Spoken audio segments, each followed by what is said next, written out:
서울의 밤을 화려하게 수놓은 임페리얼 호텔의 그랜드 볼룸은 대한민국 재계서열 1위인 태성그룹의 창립 50주년 기념 파티로 인해 불야성을 이루고 있었고, 수많은 정재계 인사들이 모여들어 인산인해를 이루었다. 천장에 매달린 거대한 크리스털 샹들리에는 눈이 부실 정도로 찬란한 금빛을 쏟아내며 참석자들의 값비싼 보석과 의상을 더욱 빛나게 만들었고, 최고급 샴페인 잔이 부딪히는 청아한 소리가 공간을 가득 메웠다. 하지만 이 화려함 속에는 보이지 않는 권력의 암투와 탐욕스러운 욕망이 뱀처럼 또아리를 틀고 있었으며, 그 중심에는 태성그룹의 젊은 회장 강지훈이 얼음처럼 차가운 표정으로 서 있었다. 강지훈은 185cm가 넘는 큰 키와 조각 같은 외모를 지녔지만 그의 주변에는 아무도 쉽게 다가갈 수 없는 서늘한 기운이 감돌고 있었고, 그는 무미건조한 눈빛으로 자신에게 아부를 떨기 위해 다가오는 사람들을 바라보았다. 그는 이런 가식적인 파티를 혐오했지만 그룹의 수장으로서 감내해야 할 의무라는 것을 잘 알고 있었기에 억지로 자리를 지키고 있었으나 속으로는 지독한 피로감을 느끼고 있었다. 그의 시선은 가끔 파티장 중앙에서 마치 자신이 이 제국의 여왕인 양 거드름을 피우고 있는 계모 박미경 여사에게 머물렀다가 이내 경멸에 찬 눈빛으로 거두어지곤 했다. 지훈의 신경을 가장 날카롭게 곤두서게 만드는 것은 사업상의 문제가 아니라 오늘 억지로 이 자리에 데려온 5살 배기 아들 강민재의 행방이 묘연하다는 사실이었고, 불안감은 점점 커져만 갔다. 민재는 낯선 사람을 극도로 두려워하고 소음에 민감한 아이였으나 박미경 여사는 후계자 수업이라는 명목으로 어린 손자를 이 시끄러운 파티장에 강제로 참석시켰고, 지훈은 이에 반대했으나 가문의 규율을 내세우는 원로들의 압박에 못 이겨 한 발 물러설 수밖에 없었다. 그는 수행비서인 김 실장에게 눈짓을 보내며 났지만 위압적인 목소리로 아들을 당장 찾아내라고 명령했고, 김 실장은 즉시 경호원들을 대동하여 사라졌다. 한편 화려한 볼룸의 소음과 인파를 피해 도망친 어린 민재는 호텔 본관 뒤편에 위치한 조용한 정원 구석에 웅크리고 앉아 있었으며 작은 몸을 바들바들 떨고 있었다.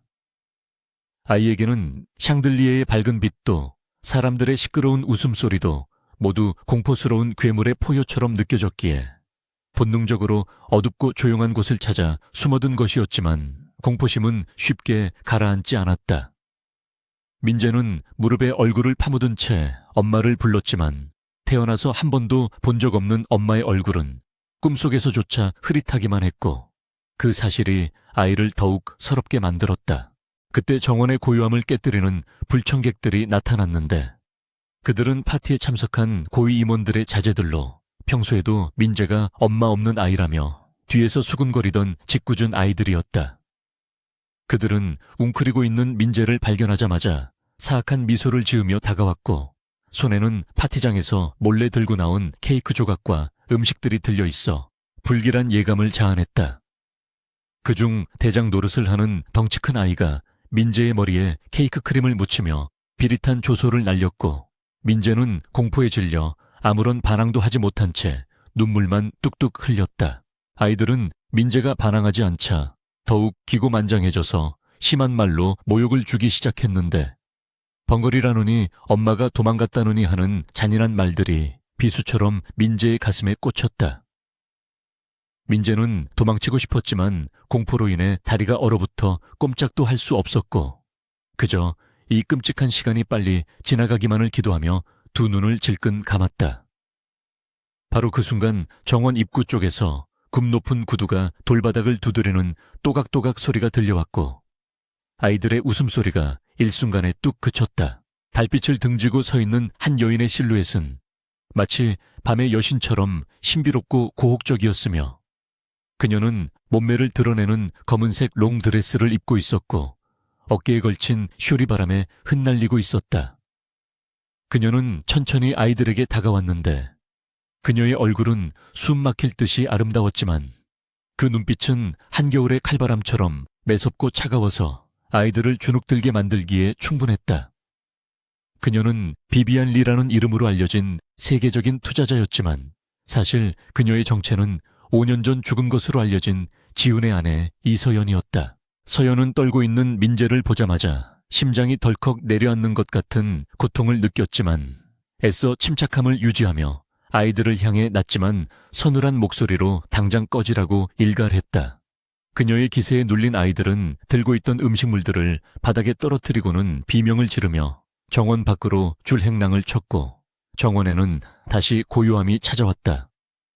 서연은 도망가는 아이들을 끝까지 노려보다가 그들이 완전히 사라진 것을 확인하고서야 천천히 몸을 돌려 웅크리고 있는 작은 아이에게 시선을 옮겼다. 그녀의 눈빛은 방금 전의 차가움은 온데간데 없이 사라지고 애틋함과 그리움, 그리고 말로 다 할 수 없는 슬픔으로 가득 차 있었으며 떨리는 손길로 아이에게 다가갔다. 5년이라는 긴 시간 동안 단 한순간도 잊지 않았던 내 아들 민재가 이렇게 훌쩍 자라 눈앞에 있다는 사실이 믿기지 않아 그녀는 숨조차 제대로 쉴 수 없었다. 서연은 더러워진 바닥에 무릎을 꿇고 앉아 아이의 눈높이를 맞추었고 조심스럽게 손수건을 꺼내 아이의 얼굴에 묻은 크림을 닦아주었다. 민재는 낯선 여자의 손길에 처음에는 움찔하며 뒤로 물러나려 했으나 그녀에게서 풍기는 은은한 라벤더 향기가 왠지 모르게 익숙하고 포근하게 느껴져서 가만히 있었다. 그 향기는 민재가 아주 어릴 때부터 무의식 속에 각인되어 있던 엄마의 냄새였고 본능적으로 이 사람이 자신을 해치지 않을 것이라는 것을 알 수 있었다. 서연은 눈물이 왈칵 쏟아지려는 것을 꾹 참으며 부드러운 목소리로 괜찮다고 다독였고 그 목소리는 마치 천상의 자장가처럼 민재의 마음을 어루만졌다. 민재는 용기를 내어내어 고개를 들고 서연의 얼굴을 바라보았는데 달빛 아래 비친 그녀의 얼굴은 너무나 아름다웠고 눈가에 고인 눈물이 보석처럼 반짝이고 있었다. 서연은 더 이상 감정을 주체하지 못하고 팔을 벌려 잡고 여린 민재의 몸을 와락 껴안았고 민재 역시 망설임 없이 그녀의 품에 파고들었다. 그것은 혈육만이 느낄 수 있는 강렬한 끌림이었고 두 사람은 말없이 서로의 천을 느끼며 그동안의 부재를 채우려는 듯 꼭 끌어안았다. 서연은 아이의 등을 토닥이며 미안하다는 말을 속으로 수천 번 되뇌었고 뜨거운 눈물이 볼을 타고 흘러내려 민재의 어깨를 적셨지만 소리내어 울지는 않았다. 지금은 감상에 젖어 있을 때가 아니라는 것을 그녀는 누구보다 잘 알고 있었으며 자신을 죽음으로 몰아넣고 아들을 이렇게 만든 자들에게 복수해야 한다는 사실을 상기했다. 하지만 지금 이 순간만큼은 복수심보다 모성애가 앞섰고 그녀는 잠시만이라도 아들을 품에 안고 이 온기를 기억하고 싶었다. 한편 파티장 안에서 아들을 찾지 못해 초조해하던 강지훈은 김 실장의 보고를 기다리지 못하고 직접 밖으로 나왔다가 우연히 정원 쪽으로 발길을 옮기게 되었다.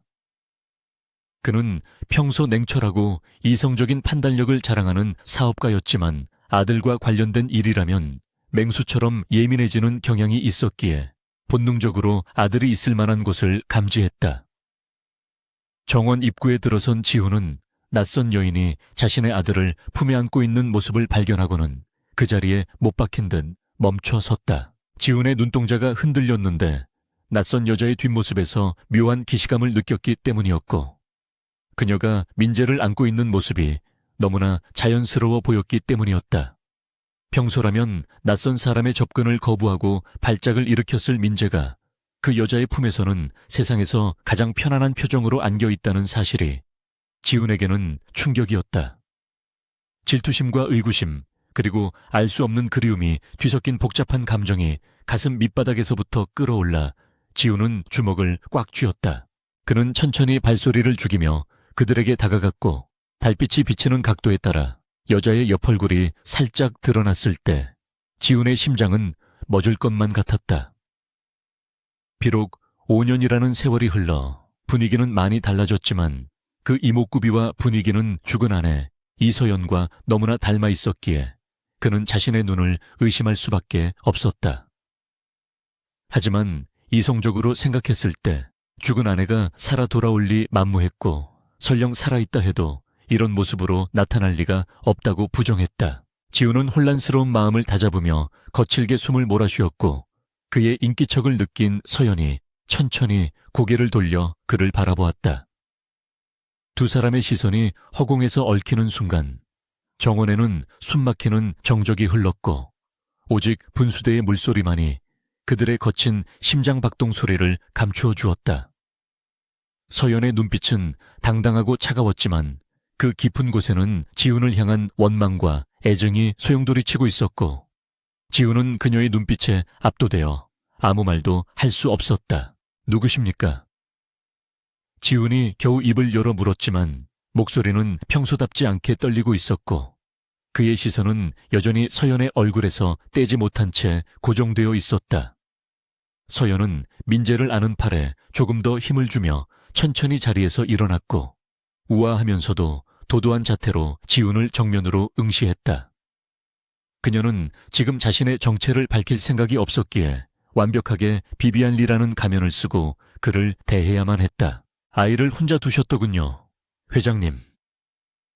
서연의 목소리는 매혹적이었지만 가시가 돋쳐 있었고 그녀는 지훈의 질문에 대답하는 대신 그를 책망하는 듯한 말투로 공격했다.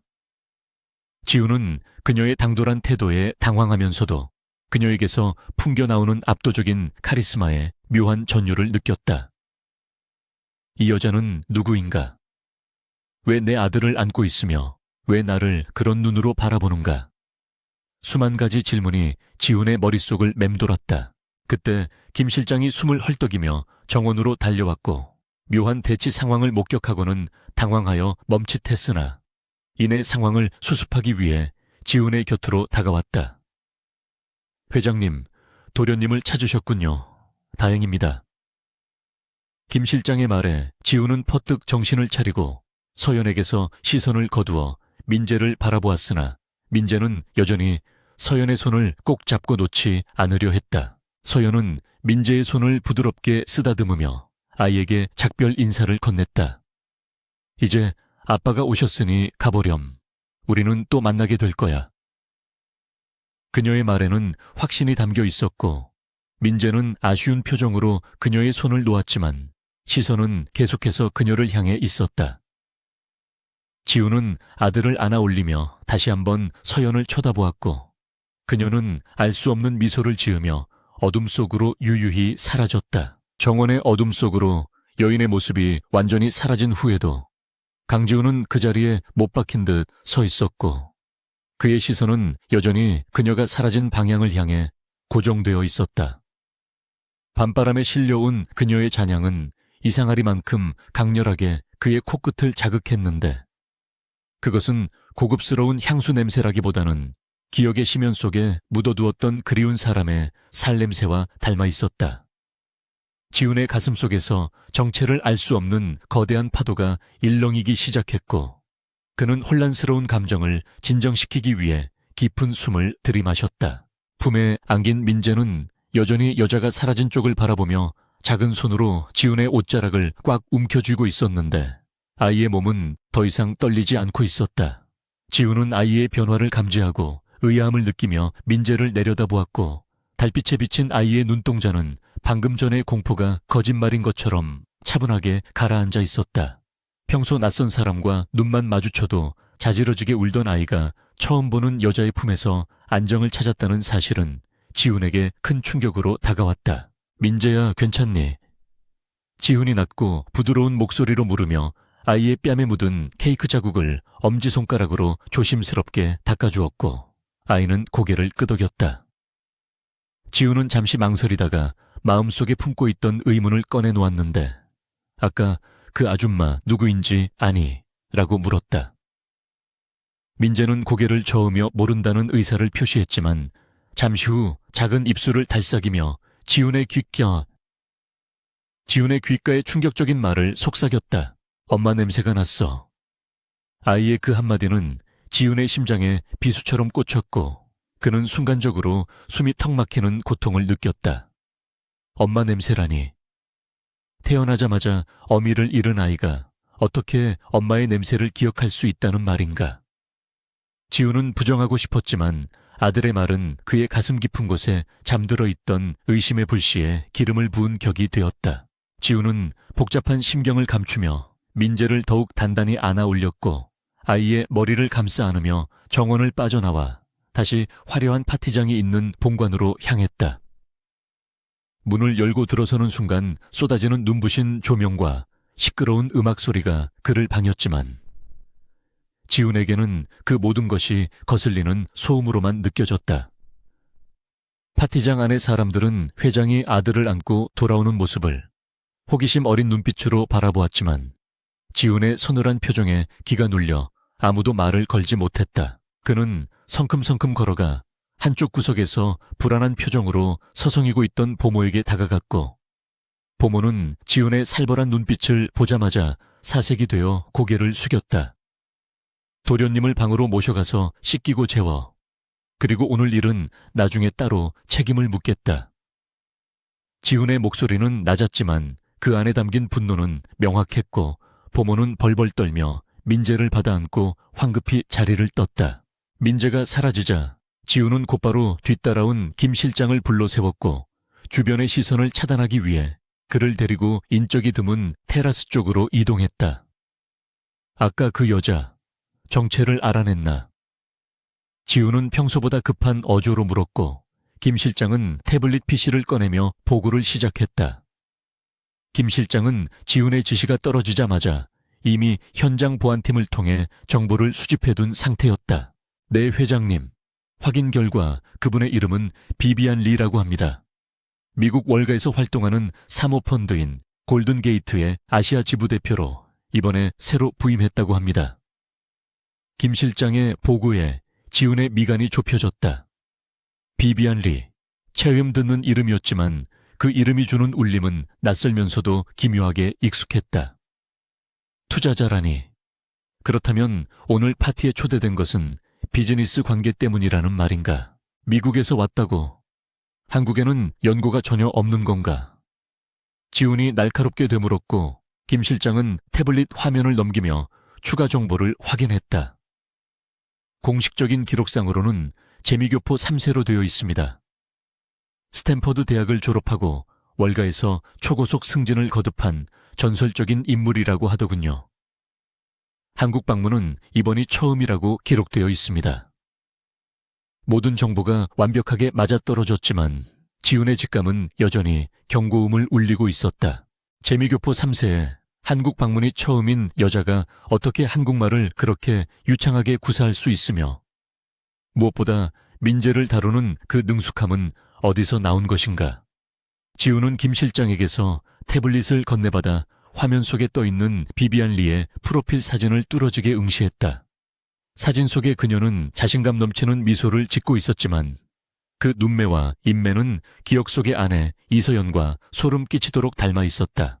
단순한 프로필 조사가 아니라 뒷조사를 해 태어난 병원부터 학교, 교우 관계, 그리고 지난 5년 동안의 모든 행적을 낱낱이 파헤쳐. 지훈의 명령은 단호했고 김 실장은 지훈의 태도에서 심상치 않은 기류를 감지하고 긴장했다. 알겠습니다. 정보팀을 총동원해서 오늘 밤 안으로 상세 보고서를 올리겠습니다. 김 실장이 고개를 숙이고 물러나자 지훈은 혼자 테라스 난간에 기대어 어두운 밤하늘을 올려다보았다. 5년 전 그날의 악몽이 다시금 지훈의 머릿속을 헤집어 놓기 시작했는데 비 오는 날 밤의 교통사고 그리고 폭발과 함께 사라져버린 아내의 시신 없는 장례식. 당시 경찰은 차량 폭발로 인해 시신이 훼손되어 찾을 수 없다고 결론지었고 지훈은 절망 속에서 그 사실을 받아들여야만 했었다. 하지만 아주 만약에 그녀가 살아있다면 왜 지금까지 숨어 지냈으며 왜 다른 이름과 신분으로 내 앞에 나타난 것일까? 그 시각 호텔 정문 앞에는 검은색 최고급 세단 한 대가 대기하고 있었고 비비안 리, 아니 이서연은 비틀거리는 걸음으로 차에 올랐다. 차 문이 닫히고 밖과의 소음이 완전히 차단되자 그녀는 그제야 참고 있던 숨을 몰아쉬며 가슴을 부여잡았다. 강인하고 냉철해 보이던 파티장에서의 모습은 온데간데 없고 그녀의 온몸은 가늘게 떨리고 있었다. 운전석에 앉아있던 그녀의 최측근이자 조력자인 제임스 강이 백미러를 통해 걱정스러운 눈빛으로 그녀를 살폈다. 괜찮으십니까, 보스? 안색이 창백합니다. 서연은 떨리는 손으로 핸드백에서 약통을 꺼내 진정제 2알을 입안에 털어넣고 물도 없이 삼켰다. 약기운이 퍼지기를 기다리며 그녀는 눈을 감았지만 눈앞에는 방금 전 안아보았던 아들 민재의 얼굴이 선명하게 떠올랐다. 민재를 봤어. 내 아들 민재를. 서연의 목소리는 물기에 젖어 갈라져 있었고 그녀는 두 손으로 얼굴을 감싸며 흐느꼈다. 5년 동안 지옥 같은 재활 훈련과 뼈를 깎는 고통을 견디게 해준 유일한 희망이자 삶의 이유가 바로 민재였다. 아이가 자신을 알아보지 못할까봐 혹은 자신을 거부할까봐 두려웠지만 민재는 본능적으로 엄마를 알아보았고 그 사실이 서연을 더욱 가슴 아프게 했다. 하지만 그녀는 이내 눈물을 닦아내고 흐트러진 머리카락을 쓸어 넘기며 다시금 차가운 눈빛을 되찾으려 노력했다. 지금 감정에 휘둘려 정체를 들키게 된다면 지난 5년간의 준비가 물거품이 될 뿐만 아니라 민재의 안전마저 위협받게 될 것이 뻔했다. 그녀를 죽이려 했고 가문을 집어삼키려 했던 시어머니 박미경과 그 일당들은 여전히 태성그룹의 실세로 군림하고 있었다. 강지훈은 어땠습니까? 당신을 알아본 눈치입니까? 제임스의 질문에 서연은 창밖으로 스쳐 지나가는 서울의 야경을 바라보며 차갑게 미소 지었다. 의심하고 있어. 그는 한번 문 사냥감은 절대 놓지 않는 남자니까. 서연은 지훈의 그 집요한 성격을 누구보다 잘 알고 있었고 사랑했던 남자였기에 그의 눈빛만 봐도 그가 무슨 생각을 하는지 읽을 수 있었다. 조만간 제 뒷조사를 시작할 거야. 준비해둔 자료들 완벽하겠지. 서연의 물음에 제임스는 자신감 넘치는 목소리로 대답했다. 물론입니다. 비비안 리의 과거는 완벽하게 세탁되어 있습니다. FBI가 와서 뒤져도 허점을 찾지 못할 겁니다. 서연은 고개를 끄덕이며 의자 깊숙이 몸을 기댔는데 이제 주사위는 던져졌고 되돌릴 수 없는 게임이 시작된 것이었다. 다시 파티장 안. 지훈의 계모인 박미경 여사는 샴페인 잔을 든 채 날카로운 눈초리로 테라스 쪽을 주시하고 있었다. 그녀는 지훈이 파티 도중 사라졌다가 돌아온 후 급격히 표정이 어두워진 것을 놓치지 않았고 김 실장과 은밀하게 대화를 나누는 모습 또한 포착했다. 그녀의 육감은 무언가 심상치 않은 일이 벌어지고 있음을 경고하고 있었고 그녀는 곁에 서 있던 최 이색에 은밀하게 속삭였다. 조의 이사. 지훈이가 뒤쪽 정원에서 누구를 만났는지 알아봐요. 쥐새끼 한 마리라도 놓치지 말고 보고해요. 최 이사는 비열한 웃음을 흘리며 고개를 끄덕였고 즉시 부하들에게 연락을 취했다. 박미경은 붉은 립스틱을 바른 입술을 비틀어 웃으며 중얼거렸다. 내 아들의 자리를 위협하는 건 그 무엇도 용서치 않아. 그게 강지훈이든 아니면 죽은 며느리의 망령이든. 한편 집무실이 아닌 서재로 돌아온 지훈은 불도 켜지 않은 채 책상 앞에 앉아 김 실장이 보내온 1차 보고서를 읽어 내려가고 있었다. 화면 속 비비안 리의 이력은 너무나 완벽해서 오히려 비현실적으로 느껴질 정도였는데 고아원 출신 입양아라는 설정은 과거를 추적하기 어렵게 만드는 가장 좋은 방패막이었다. 하지만 지훈의 시선을 사로잡은 것은 보고서 말미에 적힌 특이사항란의 한 줄이었다. 대상은 5년 전 대형 교통사고로 인해 1년간 혼수 상태에 빠져 있었으며 이후 기적적으로 회복하여 복귀함. 5년 전 교통사고. 그 시점은 서연이 사고를 당한 시점과 정확히 일치했다. 이것은 우연일까? 아니면 운명의 장난일까? 지훈은 떨리는 손으로 위스키 잔을 들어 단숨에 들이켰고 독한 술기운이 식도를 타고 내려가 위장을 뜨겁게 달구었다. 그는 서랍 깊숙한 곳에서 낡은 사진 한 장을 꺼냈는데 그것은 서연과 연애 시절 찍었던 스티커 사진이었다. 사진 속의 서연은 환하게 웃으며 V자를 그리고 있었고 그 옆에 지우는 쑥스러운 듯 어색한 미소를 짓고 있었다. 정말 당신인 거야? 아니면 내가 미쳐가고 있는 건가? 지훈의 혼잣말이 어두운 서재 안에 공허하게 울려 퍼졌고 그의 눈가에는 물기가 맺혔다. 그때 책상 위의 전화기가 요란하게 울리며 정적을 깼고 발신자는 김 실장이었다. 회장님, 비비안 리 대표가 내일 오전 태성그룹 본사 방문을 요청했습니다. 공식적인 투자 협의를 위해서라고 합니다. 지훈의 눈빛이 순식간에 날카롭게 변했다. 제 발로 호랑이 굴에 들어오겠다는 것인가? 일정을 비워. 그리고 내일 회의에는 내가 직접 참석한다. 전화를 끊은 지훈은 의자에서 일어나 창가로 다가갔다. 서울의 밤하늘을 수놓은 수많은 불빛들 중 어딘가에 그녀가 있을 것이라는 생각에 가슴이 옥죄어 왔다. 내일이면 모든 것을 확인할 수 있을 것이다. 그녀가 정말 비비안 리인지 아니면 가면을 쓴 이서연인지 지훈은 유리창에 비친 자신의 얼굴을 바라보며 다짐했다. 만약 그녀가 서연이라면 그리고 자신을 속이고 살아있었다면 그 이유가 무엇이든 간에 절대 다시는 놓아주지 않을 것이라고.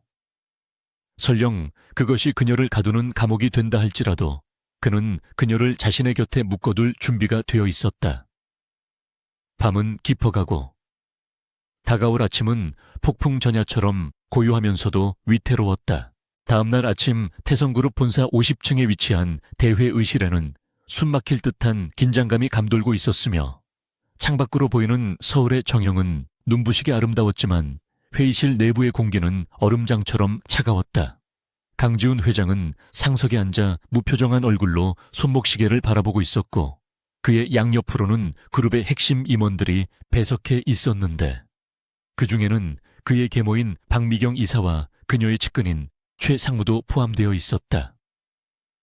지훈은 테이블 위에 놓인 비비안 리의 프로필 파일을 다시 한번 훑어보았는데 완벽하게 정리된 그녀의 이력은 흠잡을 데가 없었으나 바로 그 완벽함이 오히려 지훈의 의심을 더욱 부채질하고 있었다. 사람의 인생에는 굴곡이 있고 설명되지 않는 공백이 있기 마련인데 비비안 리의 삶은 마치 누군가가 정교하게 설계한 시나리오처럼 지나치게 매끄러웠기 때문이었다.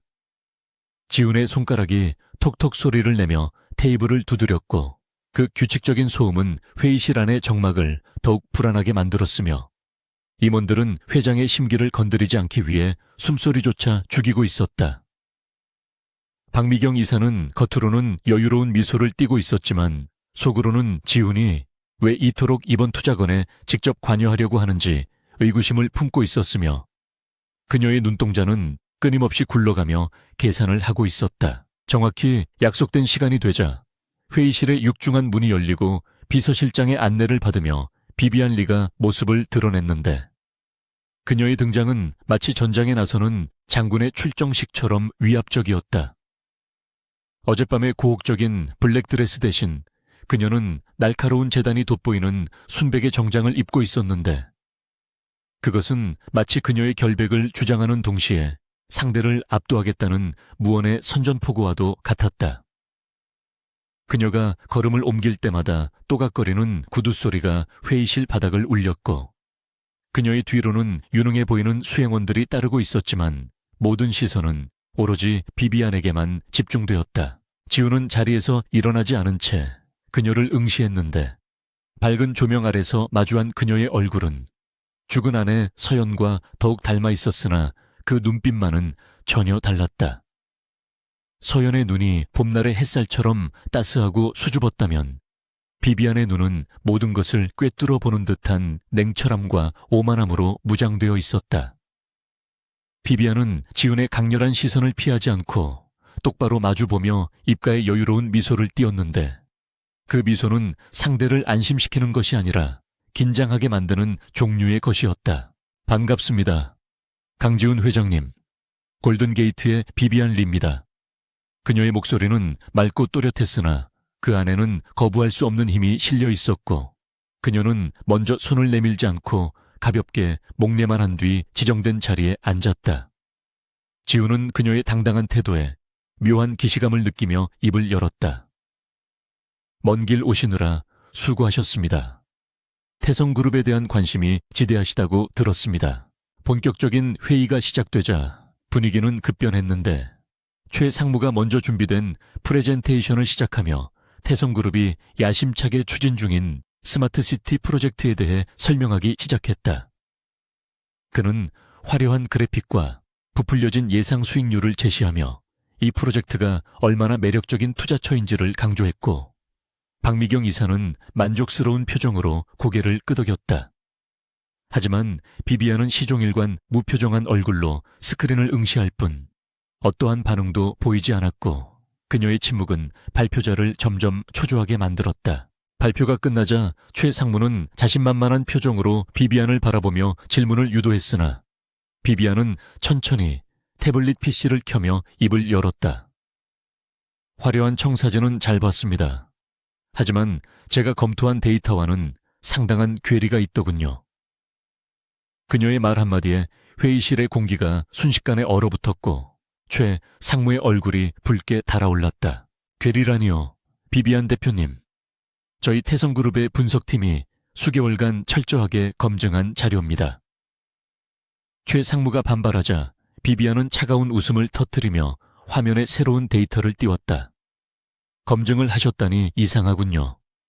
제가 조사한 바로는 프로젝트 예정 부지의 토지 매입 비용이 시세보다 3배 이상 높게 책정되어 있습니다. 게다가 건설을 담당할 하청업체들은 실적도 없는 페이퍼 컴퍼니에 가깝더군요. 비비안이 지적한 내용은 태성그룹 내부에서도 극비리에 진행된 비리 내용이었으며 그것은 박미경 이사와 최 상무가 비자금을 조성하기 위해 꾸민 일이었다. 박미경의 얼굴이 사색이 되었고 그녀는 찻잔을 쥐고 있는 손을 부들부들 떨었는데 외부인인 비비안이 어떻게 이렇게 깊숙한 내부 정보까지 알고 있는지 도무지 이해할 수 없었다. 지훈 역시 놀란 기색을 감추지 못하고 비비안을 바라보았는데 이것은 단순한 투자 실사가 아니라 태성그룹의 환부를 정확히 찌르는 정밀 타격이었다. 이게 무슨 소리입니까? 우리 그룹을 모함하시는 겁니까? 최 상무가 책상을 치며 일어났지만 비비안은 눈 하나 깜짝하지 않고 그를 올려다보았다. 모함인지 팩트인지는 장부와 계약서를 대조해보면 바로 알 수 있겠죠. 저는 투자자로서 제 자산의 안전성을 확인하고 싶을 뿐입니다. 투명하지 않은 기업에 돈을 쏟아부을 만큼 저는 어리석지 않습니다. 그녀의 말은 논리정연했고 반박할 여지가 없었기에 최 상무는 꿀먹은 벙어리가 되어 자리에 주저앉을 수밖에 없었다. 지훈은 이 상황을 흥미롭게 지켜보고 있었는데 사실 그 역시 이 프로젝트의 불투명한 자금 흐름에 대해 의심하고 있었으나 증거를 찾지 못해 내버려 두고 있던 참이었다. 그런데 갑자기 나타난 이 낯선 여자가 자신의 손에 피를 묻히지 않고도 내부의 적들을 벼랑 끝으로 몰아놓고 있는 것이었다. 비비안 대표님의 말씀이 일리가 있군요. 지훈이 침묵을 깨고 발언하자 모든 시선이 그에게 쏠렸고 박미경은 당황하여 지훈을 불렀다. 회장님, 외부인의 근거 없는 주장에 동조하시겠다는 겁니까? 지훈은 차가운 눈빛으로 박미경을 일별하며 대답했다. 근거가 없는지 있는지는 감사팀을 투입해보면 알겠죠. 비비안 대표가 제기한 의혹에 대해 전면 재조사를 지시하겠습니다. 비비안은 지훈의 반응을 예상했다는 듯 미세하게 입꼬리를 올렸는데 이것이 바로 그녀가 노리던 바였다. 그녀는 단순히 투자를 하러 온 것이 아니라 태성그룹 내부의 부패한 세력을 도려내고 지훈에게 진실을 알리기 위한 첫 단추를 끼운 것이었다. 그녀의 심장은 복수심과 긴장감으로 거세게 뛰고 있었지만 겉으로는 완벽한 포커페이스를 유지했다. 회의가 잠시 중단되고 휴식 시간이 주어지자 박미경과 최 상무는 황급히 회의실을 빠져나갔고 방 안에는 지훈과 비비안 그리고 몇몇 실무진만 남게 되었다. 지훈은 자리에서 일어나 천천히 비비안에게 다가갔고 그녀의 앞에 섰을 때 그가 내뿜는 위압감은 상당했지만 비비안은 물러서지 않았다. 대단하군요. 우리 그룹의 치부를 이렇게 적나라하게 파헤치다니. 정보력이 CIA 수준입니다. 지훈의 칭찬인지 비꼬는 것인지 모를 말에 비비안은 고개를 살짝 기울이며 대꾸했다. 칭찬으로 듣겠습니다. 돈 냄새를 맡는 것만큼이나 썩은 냄새를 맡는 것에도 일가견이 있어서요. 두 사람 사이에는 팽팽한 기싸움이 이어졌고 지훈은 그녀의 눈을 깊이 들여다보며 갑작스러운 질문을 던졌다. 혹시 한국에 오신 게 이번이 처음이 아니신가요? 이것은 지훈이 던지는 미끼이자 시험이었는데 그는 그녀의 반응을 살피기 위해 일부러 시선을 떼지 않았다. 비비안은 심장이 철렁 내려앉았지만 5년간의 훈련으로 다져진 연기력으로 태연하게 대처했다. 공식적으로는 처음입니다만 왜 그런 질문을 하시는지 궁금하군요. 제가 한국 사람처럼 보이나요? 그녀는 질문을 질문으로 받아치며 교묘하게 빠져나갔다. 아니요. 그저 낯설지가 않아서요입니다. 말투나 행동, 그리고 상대를 몰아붙이는 방식이 누군가를 떠올리게 하거든요. 지훈의 말 속에 담긴 누군가가 누구를 지칭하는지 너무나 잘 알고 있는 서연은 가슴 한구석이 아려왔다. 그는 아직도 나를 기억하고 있구나. 나의 사소한 습관들까지도 잊지 않았구나 하는 생각에 마음이 흔들렸다. 하지만 그녀는 감상에 젖을 수 없었기에 차가운 비즈니스맨의 가면을 더욱 단단히 고쳤었다. 흔한 착각입니다.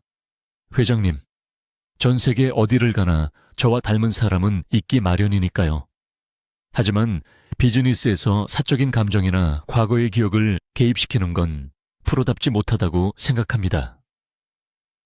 비비안의 날 선지적에 지훈은 씁쓸한 미소를 지으며 한 발 물러섰다.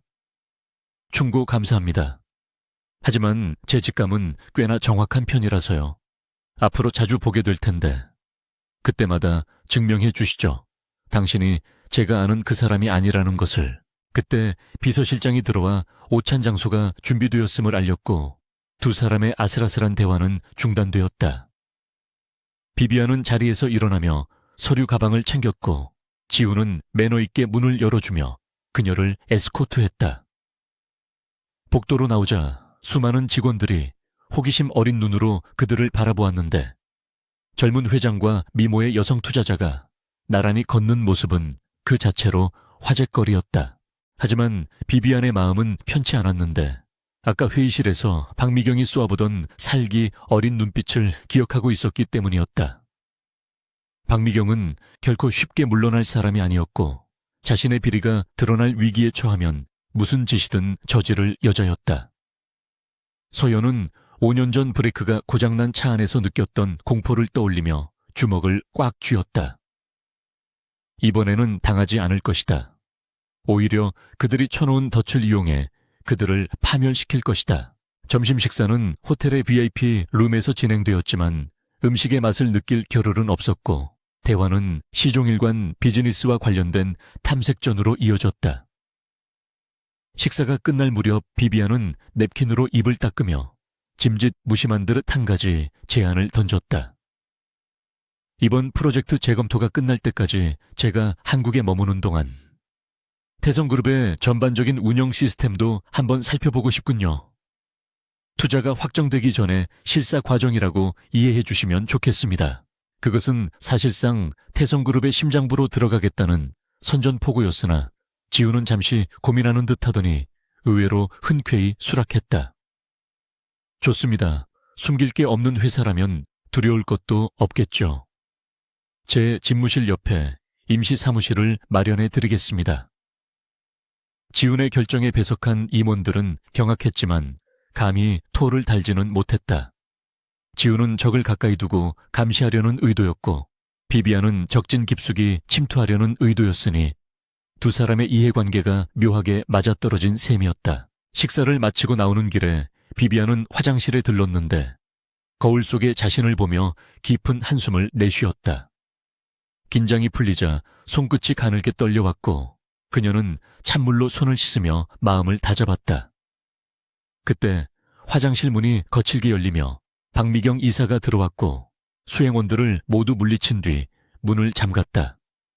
좁은 공간에 단둘이 남게 되자 박미경은 본색을 드러내며 비비안에게 다가왔다. 네오. 정체가 뭐니?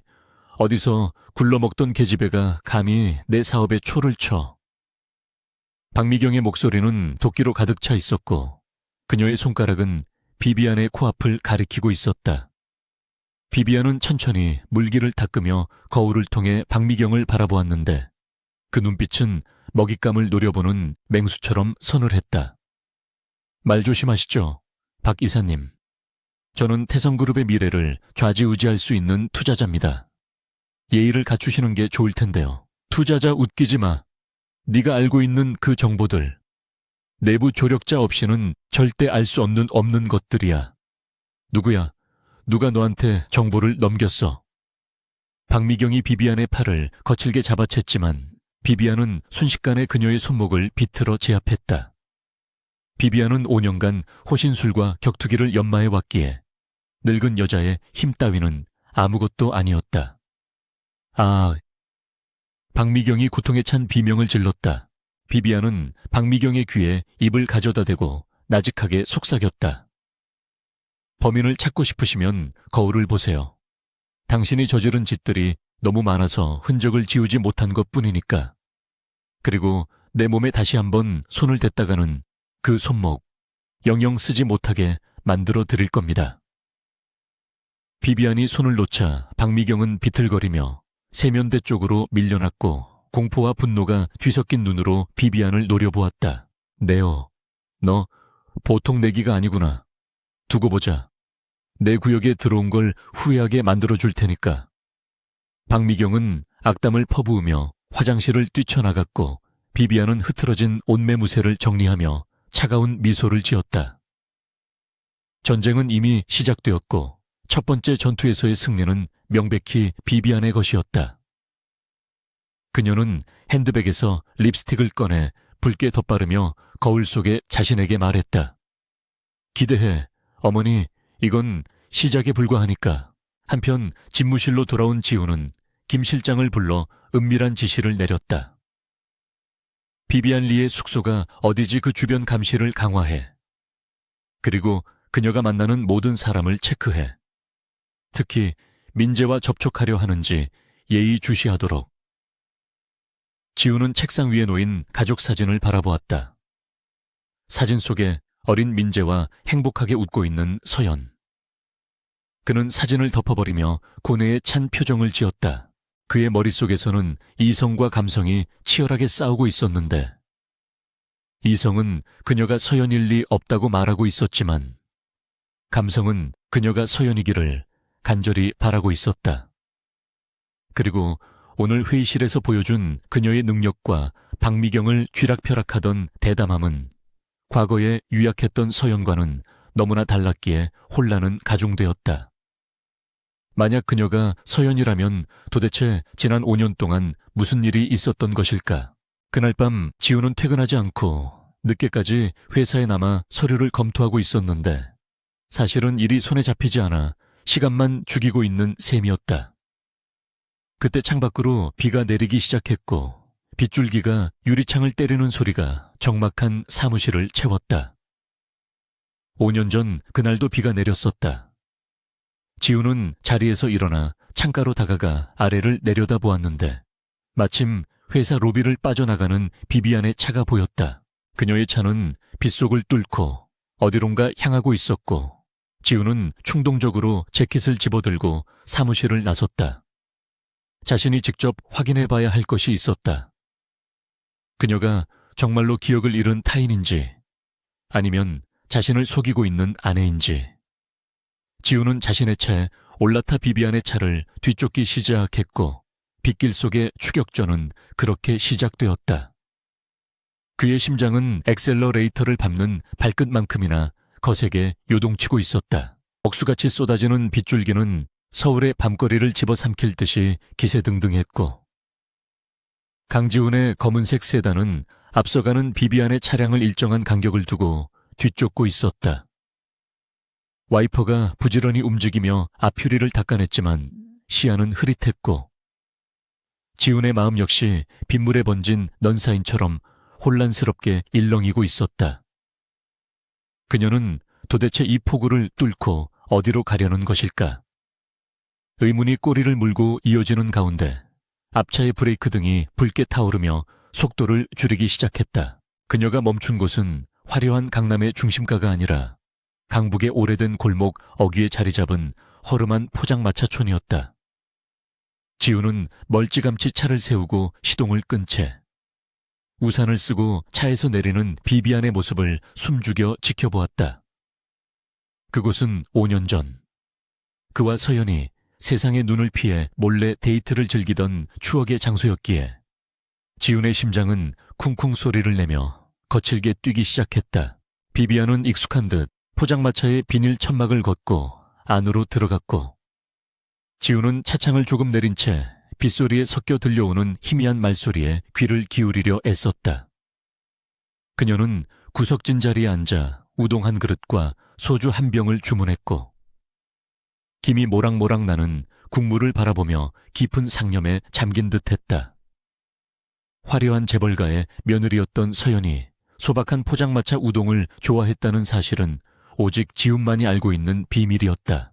지훈은 빗속을 뚫고 조심스럽게 포장마차 근처로 접근하여 천막의 틈새로 그녀의 행동 하나하나를 관찰하기 시작했다. 비비안은 나무 젓가락을 쪼개어 우동 그릇을 휘저었는데 그때 지훈의 눈동자가 지진이라도 난 듯 격렬하게 흔들렸다. 그녀는 우동 위에 얹어진 쑥갓을 하나도 남김없이 건져내어 컵 뚜껑 위에 가지런히 올려놓고 있었는데 그것은 서연이 가진 아주 독특하고 사소한 식습관이었다. 새쑥갓 향이 너무 강해서 국물 맛을 해치는 것 같아. 과거에 서연이 했던 말이 환청처럼 지훈의 귓가를 때렸고 그는 입을 틀어막아 터져나오려는 신음소리를 삼켰다. 세상에 우동에 쑥갓을 건져내는 사람은 많을 수 있지만 저렇게 컵뚜껑 위에 일렬로 꽃집처럼 정갈하게 늘어놓는 버릇을 가진 사람은 이 세상에 단 한 명뿐이었다. 지훈의 확신은 이제 의심의 단계를 넘어 공포에 가까운 전율로 바뀌고 있었다. 비비안은 소주 한 잔을 단숨에 털어놓고는 씁쓸한 표정으로 빈잔을 응시하더니 차에 다 먹지도 않은 우동 그릇을 남겨둔 채 자리에서 일어났다. 계산을 마치고 그녀가 밖으로 나와 대기하고 있던 채 올라타 사라지자마자 지훈은 벼락같이 포장마차 안으로 뛰어 들어갔다. 주인 아주머니가 깜짝 놀라 쳐다보았지만 지훈은 아랑곳하지 않고 방금 비비안이 앉았던 자리로 돌진했다. 테이블 위에는 아직 온기가 남아있는 우동 그릇과 그녀가 건져놓은 쑥갓 그리고 그녀의 입술 자국이 선명하게 찍힌 소주잔이 놓여 있었다. 지훈은 떨리는 손으로 소주잔을 집어들었고 마치 성스러운 유물이라도 다루듯 조심스럽게 손수건으로 감싸 주머니에 넣었다. 그리고 의자 등받이를 살피던 중 그녀의 긴 머리카락 한 올이 걸려 있는 것을 발견하고는 안도의 한숨과 함께 그것을 조심스레 수거했다. 손님, 뭐 하시는 거예요? 주인 아주머니의 의심스런 물음에 지훈은 지갑에서 고액권 수표 몇 장을 꺼내 테이블 위에 올려놓으며 짧게 말했다. 죄송합니다. 팁이라고 생각해 주십시오.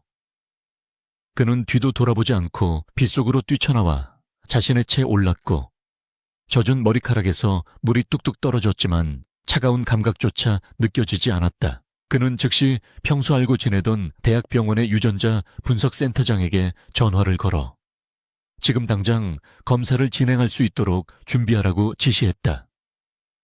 한밤중에 떨어진 재벌 회장의 긴급 호출에 병원은 비상이 걸렸고 지훈은 엑셀러레이터를 끝까지 밟아 병원으로 향했다. 운전하는 내내 그의 머릿속에는 오직 하나의 생각만이 맴돌았다. 제발 서연아, 살아만 있어다오. 그렇다면 모든 것을 용서할 수 있어. 몇 시간 후 병원 VIP 대기실에 앉아있는 지훈의 초조함은 극에 달해 있었고 벽에 걸린 시계바늘 소리가 천둥소리처럼 크게 들려왔다. 마침내 연구실 문이 열리고 센터장이 봉투 하나를 든 채 걸어 나왔는데 그의 표정은 매우 심각하고 조심스러웠다. 회장님, 가져오신 머리카락과 5년 전 보관해둔 사모님의 DNA 샘플을 대조한 결과가 나왔습니다. 지우는 자리에서 벌떡 일어나 센터장의 손에서 봉투를 낚아채듯 받아들었고 떨리는 손가락으로 봉인된 스티커를 뜯어냈다. 종이를 펼치는 그 짧은 순간이 영겁의 시간처럼 느껴졌고 마침내 드러난 결과 용지의 맨 아래쪽에는 붉은 글씨로 선명하게 적혀 있었다. 유전자 일치 확률 95점 중 9%. 그 숫자를 보는 순간 지훈의 다리에서 힘이 풀려 그만 바닥에 주저앉고 말았다. 살아있었어. 정말로 살아있었어. 지훈은 종이를 구겨 가슴에 품으며 오열하기 시작했고 그동안 억눌러왔던 그리움과 죄책감 그리고 배신감이 뒤섞인 뜨거운 눈물이 뺨을 타고 흘러내렸다. 죽은 줄로만 알았던 아내가 살아 돌아왔는데 자신을 속이고 다른 남자의 이름으로 살아가고 있다는 사실이 그를 미치게 만들었다. 도대체 왜, 무엇 때문에 그녀는 자신과 아들을 버리고 숨어야만 했단 말인가? 그때 지훈의 뇌리에 5년 전 사고 당시에 석연치 않았던 정황들과 오늘 회의실에서 비비안이 보여주었던 태성그룹을 향한 적대감이 스쳐 지나갔다. 그녀는 단순히 도망친 것이 아니라 누군가에 의해 쫓겨난 것이며 이제 복수를 위해 돌아온 것일지도 모른다는 생각이 들었다. 지훈의 눈빛이 순식간에 차갑게 가라앉았고 눈물 젖은 얼굴 위로 서늘한 분노와 결의가 떠올랐다. 그는 천천히 자리에서 일어나 옷매무새를 정리하며 창밖에 어둠을 응시했다. 지금 당장 그녀에게 달려가 따져 묻고 싶었지만 그렇게 해서는 진실을 알 수 없을 뿐만 아니라 그녀를 위험에 빠뜨릴 수도 있다는 이성적인 판단이 들었다. 그녀가 왜 신분을 숨겨야만 했는지, 그녀를 노리는 자들이 누구인지 밝혀내기 위해서는 모른 척 연극을 계속해야만 했다. 센테오장님, 이 결과는 무덤까지 가져가셔야 합니다. 만약 이 사실이 외부로 새어나간다면 그 대가는 감당하기 힘들 겁니다. 지훈의 서슬퍼런 경고에 센터장은 식은땀을 흘리며 고개를 조아렸다. 지훈은 결과지를 라이터로 태워 재터리에 버리고는 타오르는 불꽃을 바라보며 맹세했다. 서연아, 네가 하려는 그 게임, 내가 기꺼이 장단을 맞춰주지. 하지만 결말은 네 뜻대로 되지 않을 거야. 다음 날 아침, 태성그룹 본사에는 팽팽한 긴장감이 감돌았고 비비안 리의 임시 사무실이 회장실 바로 옆에 마련되었다는 소식이 전해지자 임원들은 술렁거렸다. 지훈은 아무 일도 없었다는 듯 평소와 다름없는 표정으로 출근했지만 그의 눈빛은 전보다 훨씬 깊고 어두워져 있었다. 그는 비서실장에게 비비안의 사무실에 최고급 난과 다과를 준비해 보내라고 지시하며 작은 카드 한 장을 동봉했다. 환영합니다. 태성그룹에서의 시간이 당신에게 잃어버린 것을 되찾는 기회가 되기를 바랍니다. 강지훈. 그것은 단순한 환영 인사가 아니라 그녀의 정체를 알고 있다는 은밀한 신호이자 경고였다. 비비안은 사무실에 도착하여 그 카드를 받아들고는 묘한 표정을 지었는데 지훈의 의도를 정확히 파악할 수는 없었지만 그가 자신을 주시하고 있다는 사실만은 분명히 느낄 수 있었다. 비비안은 창가에 서서 회장실 쪽을 바라보며 입술을 깨물었다. 강지훈, 당신이 아무리 날카로운 발톱을 숨기고 있다 해도 이번엔 내가 이겨. 난 더 이상 당신 뒤에 숨어 울기만 하던 이서연이 아니니까. 그녀는 책상 위에 놓인 태성그룹의 조직도를 펼쳐놓고 붉은 펜으로 박미경과 최상무의 이름 위에 가위표를 그었다. 그녀의 복수극은 이제 서막을 지나 본론으로 치닫고 있었다. 한편 박미경 이사는 자신의 집무실에서 불안에 떨며 누군가와 통화를 하고 있었다. 그 여자, 보통이 아니야. 지훈이도 뭔가 눈치챈 것 같고 우리가 먼저 선수를 쳐야 해. 5년 전에 확실히 처리했다고 했잖아. 이게 어떻게 된 일이야. 수화기 너머로 들려오는 변명 섞인 목소리에 그녀는 신경질적으로 전화를 끊어버렸다. 박미경은 손톱을 물어뜯으며 생각에 잠겼다. 비비안이 정말 이서연이라면 그녀가 살아 돌아온 이유는 단 하나, 자신들에 대한 복수일 것이 뻔했다. 그렇다면 그녀가 가장 아끼는 것을 건드려서 무너뜨려야 했다. 박미경의 시선이 책상 위에 놓인 액자 속의 민재 사진에 머물렀고 그녀의 입가에 잔인한 미소가 번졌다. 그래, 어미라면 새끼를 위해서라면 제발로 지옥불에도 뛰어드는 법이지. 점심시간이 되자 지우는 예고도 없이 비비안의 사무실을 방문했다. 식사는 하셨습니까? 한국 음식이 입에 맞으실지 모르겠군요. 지훈의 갑작스러운 방문에 비비안은 잠시 당황했지만 이내 침착하게 대응했다. 걱정해 주셔서 감사합니다. 다행히 저는 적응력이 빠른 편이라서요. 두 사람은 소파에 마주보고 앉았고 그들 사이에는 보이지 않는 스파크가 튀고 있었다. 어젯밤에는 잠을 좀 설쳤습니다. 잃어버렸던 귀한 물건을 찾은 꿈을 꿨거든요. 지훈이 의미심장한 말을 던지며 비비안의 눈을 뚫어져라 쳐다보았다. 비비안은 찻잔을 든 손을 잠시 멈칫했지만 태연하게 미소 지으며 대답했다. 길몽이네요. 회장님께 좋은 일이 생기려나 봅니다. 그녀의 완벽한 연기에 지훈은 속으로 감탄하면서도 한편으로는 가슴이 아려왔다. 그래서 말인데 오늘 저녁에 저희 집에서 조촐한 환영 만찬을 열고 싶습니다. 제 아들도 비비안 대표님을 다시 보고 싶어 하더군요. 지훈의 제안은 거절할 수 없는 덫이었다. 민재를 볼 수 있다는 말에 비비안의 마음이 흔들렸고 그녀는 위험하다는 것을 알면서도 고개를 끄덕일 수밖에 없었다. 초대해 주신다면 기꺼이 참석하겠습니다. 그날 오후 비비안은 업무에 집중하려 애썼지만 머릿속은 온통 저녁 만찬에 대한 생각으로 가득 찼다. 다시 그 집에 들어가는 것, 시어머니였던 박미경과 마주치는 것, 그리고 무엇보다 사랑하는 아들 민재를 가까이서 볼 수 있다는 기대와 두려움이 교차했다. 그녀는 서랍을 열어 작은 펜던트를 꺼내 들었는데 그 안에는 갓 태어난 민재의 사진이 들어있었다. 지훈 역시 회장실에서 모니터 화면을 통해 비비안의 사무실을 지켜보고 있었다. 그는 그녀가 펜던트를 바라보며 짓는 슬픈 표정을 놓치지 않았고 확신은 더욱 굳어졌다. 오늘 밤 그 집에서 그녀가 어떤 반응을 보일지 그리고 박미경이 어떻게 나올지 지켜볼 것이다. 이제 그는 단순한 관찰자가 아니라 이 연극의 연출가가 되어 판을 쥐고 흔들 준비를 마쳤다.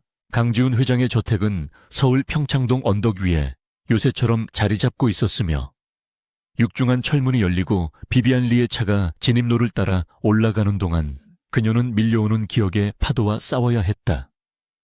5년 전 이 집은 그녀에게 감옥이자 지옥이었고 시어머니 박미경의 끝없는 학대와 남편의 무관심 속에서 시들어갔던 장소였기에 숨을 쉬는 것조차 고통스러웠다.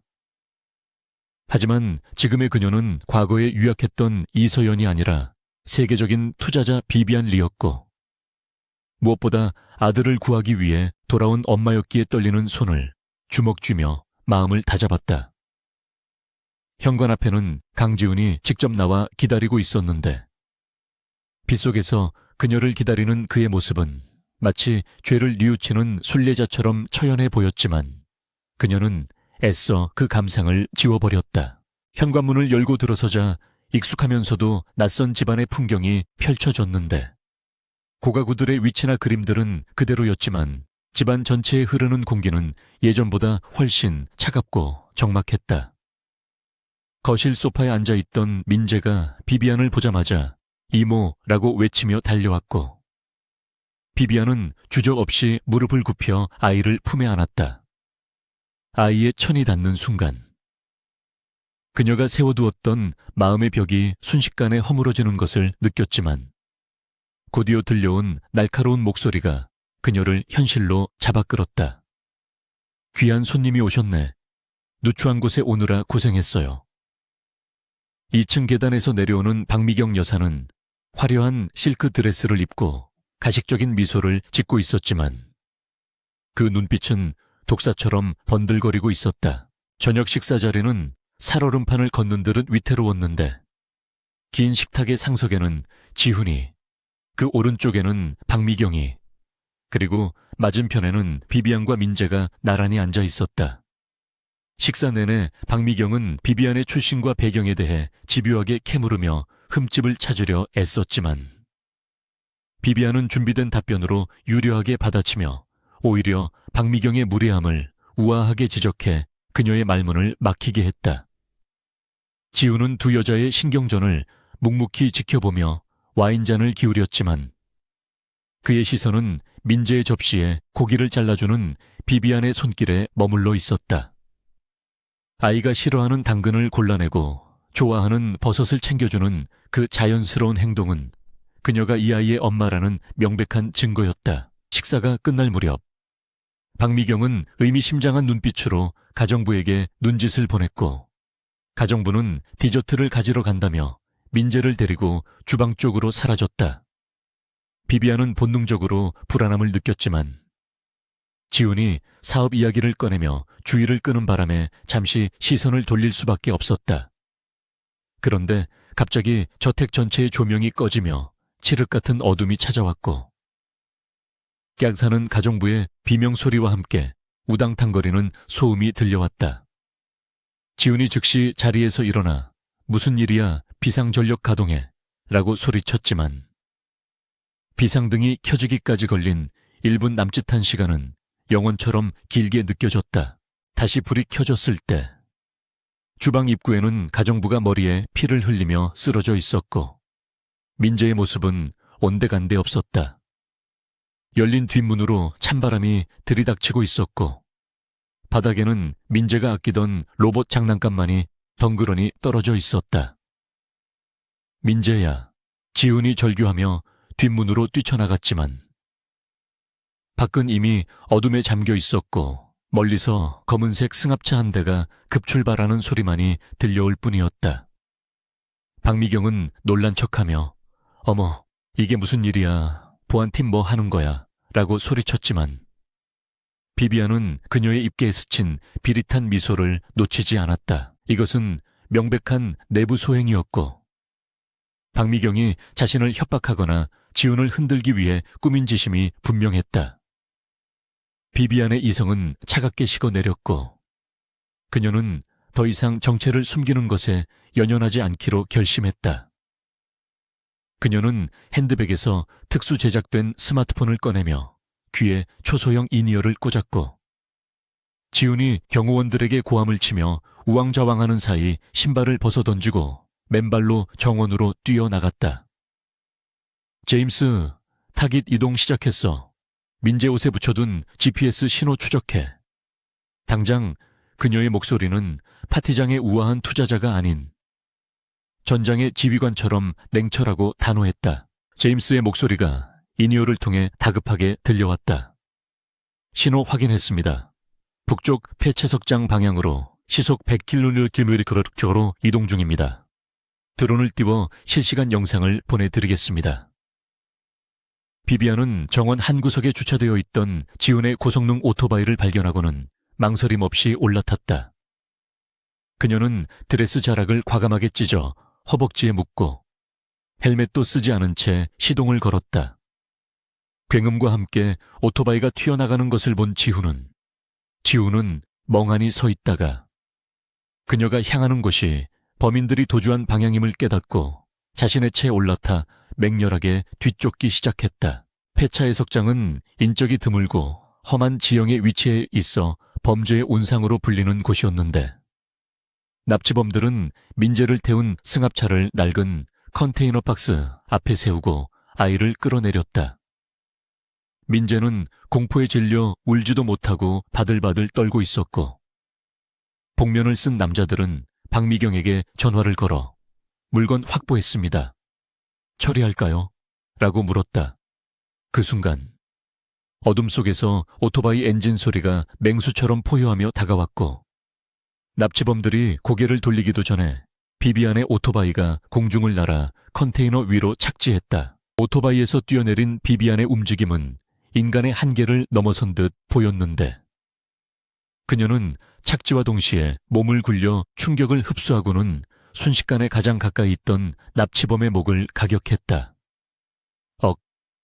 소리와 함께 거구의 남자가 쓰러졌고 나머지 일당들이 당황하며 흉기를 꺼내 들었다. 어떤 년이야 죽고 싶어 환장했나. 그들이 쇠파이프와 칼을 휘두르며 덤벼들었지만 5년 동안 이스라엘 특수부대 출신 교관에게 살인적인 훈련을 받은 서연에게 그들은 그저 느리고 둔한 허수아비에 불과했다. 그녀는 날아오는 쇠파이프를 맨손으로 막아내고 상대의 관절을 꺾어버렸으며 돌려차기로 또 다른 남자의 턱을 부수어버렸다. 그녀의 눈은 분노로 붉게 충혈되어 있었고 입에서는 짐승 같은 기합 소리가 터져 나왔다. 내 아들에게 손대지 마. 그녀의 외침은 폐채석장을 쩌렁쩌렁 울렸고 그 처절한 모성애 앞에서 흉악한 범죄자들조차 공포를 느꼈다.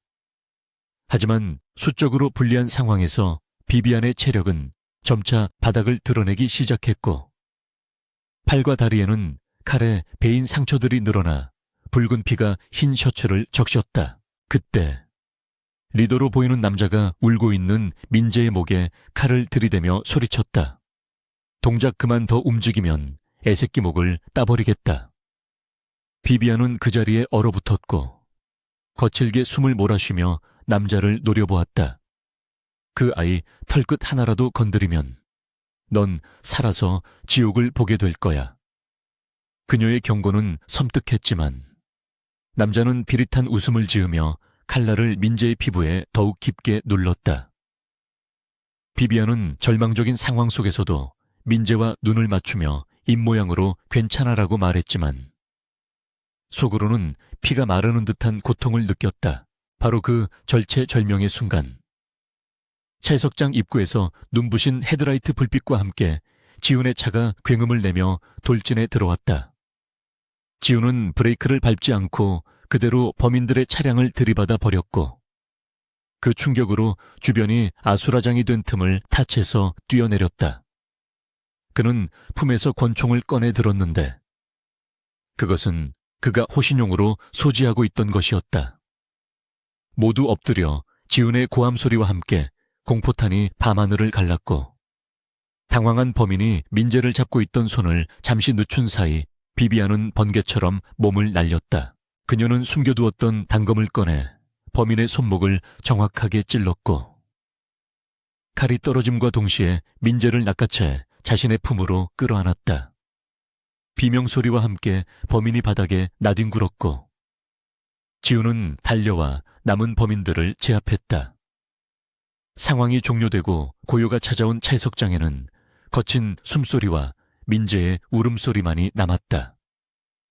피투성이가 된 채 아이를 안고 있는 비비안의 모습은 처참했지만 동시에 그 어떤 성녀보다도 숭고해 보였다. 지훈은 총을 내리고 천천히 그들에게 다가갔는데 그의 시선은 비비안의 상처 입은 몸과 공포에 질린 민재를 번갈아 보며 흔들리고 있었다.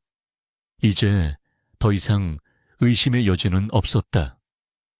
저토록 처절하게 싸울 수 있는 사람, 목숨을 걸고 아이를 지킬 수 있는 사람은 이 세상에 오직 한 명뿐이었다. 서연아. 지훈의 입에서 5년 만에 처음으로 그녀의 진짜 이름이 흘러나왔고 그 목소리에는 억눌러왔던 모든 감정이 담겨 있었다. 비비안. 아니 서연은 민재를 품에 안은 채 천천히 고개를 들어 지훈을 바라보았다. 빗물과 피, 그리고 땀으로 범벅이 된 그녀의 얼굴에는 더 이상 차가운 비즈니스맨의 가면은 없었다. 그녀는 지친 듯하지만 결연한 표정으로 그리고 눈물이 그렁그렁한 눈으로 남편을 응시했다. 지훈 씨, 민재, 우리 민재 좀 봐줘요. 많이 놀랐을 거예요. 그녀가 쓰러지듯 자리에 주저앉자 지훈은 다급하게 달려가 두 사람을 동시에 껴안았다. 차가운 빗줄기 아래서 세 사람은 하나의 덩어리가 되어 서로의 온기를 나누었다. 지우는 아내의 젖은 등을 감싸 안으며 흐느꼈고 서연은 안도감에 긴장이 풀리며 의식이 희미해지는 것을 느꼈다. 하지만 그녀는 정신을 잃지 않기 위해 입술을 깨물었다. 아직 끝나지 않았다. 아이를 이렇게 만든 자들, 그리고 자신들의 인생을 망가뜨린 자들에게 대가를 치르게 하기 전까지는 쓰러질 수 없었다. 멀리서 경찰차의 사이렌 소리가 들려오기 시작했고 지우는 서연의 얼굴을 감싸 쥐며 단호하게 말했다. 이제 아무데도 못 가. 내가 지킬 거야. 당신도 민재도. 다시는 잃어버리지 않아. 서연은 희미하게 미소 지으며 지훈의 손에 자신의 손을 포개었다. 그것은 화해의 제스처이자 앞으로 다가올 거대한 폭풍에 함께 맞서겠다는 무언의 맹세였다. 응급실의 차가운 공기는 소독약 냄새와 비릿한 피 냄새가 뒤섞여 숨막히는 긴장감을 자아내고 있었고 의료진들의 다급한 외침 소리가 복도를 가득 메우고 있었다. 강지우는 수술실 문 앞에 멍하니 서서 빨간색 수술 중 램프를 바라보고 있었는데 그의 흰 셔츠는 서연의 피로 붉게 물들어 있었고 손은 덜덜 떨리고 있었다. 조금 전까지 자신의 품 안에서 거친 숨을 몰아쉬던 아내의 천이 아직도 손끝에 남아있는 것 같아 그는 주먹을 꽉 쥐었다. 민재는 다행히 가벼운 타박상 외에는 큰 부상이 없어 안정을 취하고 잠들었지만 온몸을 던져 아이를 구한 서연의 상태는 심각했다. 지우는 벽에 등을 기대고 스르르 주저앉았는데 머릿속이 하얗게 변해 아무런 생각도 나지 않았고 오직 그녀가 제발 살아만 있어 달라는 간절한 기도만이 맴돌았다. 5년 전 장례식장에서 느꼈던 그 뼈저린 상실감이 다시금 그를 엄습해왔고 이번에야말로 그녀를 영영 잃어버릴지도 모른다는 공포가 그의 심장을 옥죄어왔다. 그때 복도 저편에서 김 실장이 다급하게 뛰어오는 소리가 들렸고 지훈은 천천히 고개를 들어 그를 바라보았다. 회장님, 경찰 쪽 입단속은 시켰습니다. 납치범들은 전원 검거되었고 배후에 대해서는 신문 중입니다만 입을 쉽게 열지 않고 있습니다. 김 실장의 보고에도 지훈의 표정은 변화가 없었고 그의 눈동자는 깊은 심연처럼 어두웠다. 배후라니 뻔하지 않은가. 그 여자가 시킨 짓이야. 내 아들과 아내를 죽이려 했던 그 악마 같은 여자. 지훈의 목소리는 낮게 깔려 있었지만 그 안에 담긴 살기는 주변의 공기를 얼어붙게 만들기에 충분했다. 지훈은 자리에서 일어나 김 실장의 멱살을 잡다시피 하며 명령했다. 지금 당장 박미경 이사의 모든 금융 계좌와 통화 기록을 압수해. 그리고 납치범들에게 전해. 입을 열지 않으면 그들의 가족들까지 무사하지 못할 거라고. 수단과 방법을 가리지 말고 증거를 찾아내. 지훈은 더 이상 법과 원칙을 따지는 냉철한 경영자가 아니었고 가족을 건드린 자들을 처단하기 위해 괴물이 되기로 결심한 복수기였다. 몇 시간의 긴 수술이 끝나고 집도이가 땀을 닦으며 나오자 지훈은 한 걸음에 달려가 그의 앞에 섰다. 다행히 자상이나 장기 손상은 피했습니다. 과다출혈과 탈진으로 인한 쇼크가 있었지만 고비는 넘겼습니다. 며칠 푹 쉬면 회복될 겁니다. 의사의 말에 지훈은 그제야 참고 있던 숨을 토해내며 다리에 힘이 풀려 비틀거렸고 김 실장이 황급히 그를 부축했다. 서연이 입원한 VIP 병실은 정막만이 감돌고 있었고 창밖으로는 서울의 새벽 야경이 희미하게 밝아오고 있었다. 지훈은 침대 옆 의자에 앉아 잠들어 있는 서연의 얼굴을 하염없이 바라보았는데 창백한 피부와 곳곳에 붙어있는 반창고들이 그녀가 겪었을 고통을 말해주는 것 같아 가슴이 미어졌다. 그는 조심스럽게 그녀의 손을 잡았는데 거칠어진 손바닥과 손가락에 굳은 살들이 지난 5년간 그녀가 얼마나 치열하게 살아왔는지를 증명하고 있었다. 미안해. 정말 미안해, 서연아. 내가 너무 늦게 알아봐서 너를 또 혼자 두게 해서. 지훈은 그녀의 손에 얼굴을 묻고 흐느꼈고 뜨거운 눈물이 그녀의 손등을 적셨다. 자신이 바보처럼 속고만 있는 동안 그녀는 홀로 지옥 같은 시간을 견뎌내며 아들을 지키기 위해 강해져야만 했다는 사실이 그를 견딜 수 없게 만들었다. 얼마나 시간이 흘렀을까? 서연의 손가락이 미세하게 움직이더니 그녀가 천천히 눈을 떴다. 흐릿한 시야 속에서 자신을 바라보고 있는 지훈의 젖은 눈동자를 발견한 서연은 힘겹게 미소를 지어 보였다. 울지 마요. 지훈 씨, 나 괜찮아요. 민재는요? 민재는 무사한가요? 깨어나자마자 자신의 몸보다 아들 걱정부터 하는 그녀의 모습에 지훈은 더욱 가슴이 아팠다. 민재는 옆방에서 잘 자고 있어. 다친 데 없이 멀쩡해. 당신 덕분이야. 지훈은 그녀의 머리카락을 쓸어 넘겨주며 부드럽게 대답했고 서연은 안도감에 눈시울을 붉혔다. 두 사람 사이에는 잠시 침묵이 흘렀지만 그것은 어색함이 아닌 서로의 마음을 확인하는 애틋한 침묵이었다. 지훈은 망설이다가 그동안 가슴속에 품고 있던 질문을 꺼냈다. 도대체 무슨 일이 있었던 거야? 5년 전 그날. 왜 죽은 척해야만 했어? 왜 나한테 돌아오지 않고 숨어 지냈던 거야? 지훈의 질문에 서연의 눈빛이 흔들렸고 그녀는 시선을 돌려 창밖을 바라보았다. 과거의 기억을 떠올리는 것만으로도 고통스러운 듯 그녀의 몸이 가늘게 떨렸지만 그녀는 이제 더 이상 진실을 숨길 수 없다는 것을 알고 있었다. 그날 밤 사고는 우연이 아니었어요. 누군가 내 차 브레이크 오일선을 잘라놨었죠.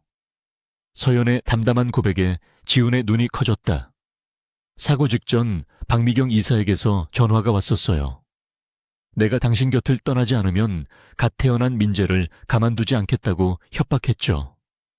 처음엔 믿지 않았지만 브레이크가 작동하지 않는 순간 깨달았어요. 그 여자는 진짜로 할 수 있는 사람이라는 걸. 서연은 마른 침을 삼키며 말을 이었다. 차는 절벽 아래로 추락했고 폭발 직전 가까스로 탈출했지만 전신에 화상을 입고 의식을 잃었어요. 눈을 떴을 땐 미국의 어느 병원이었고 제임스가 나를 구해줬더군요. 제임스 강. 그는 당시 우연히 사고 현장을 목격하고 그녀를 구해준 생명의 은인이자 지금의 비비안 리를 있게 한 조력자였다. 치료를 받는 동안에도 한국 소식을 계속 들었어요. 내 장례식이 치러지고 민재가 그 여자의 손에 맡겨졌다는 소식을 듣고 당장이라도 달려가고 싶었지만 그럴 수 없었어요. 내가 살아있다는 걸 알면 그 여자는 분명 민재를 해칠 테니까요. 그래서 죽은 듯이 숨어서 힘을 키우기로 결심했어요.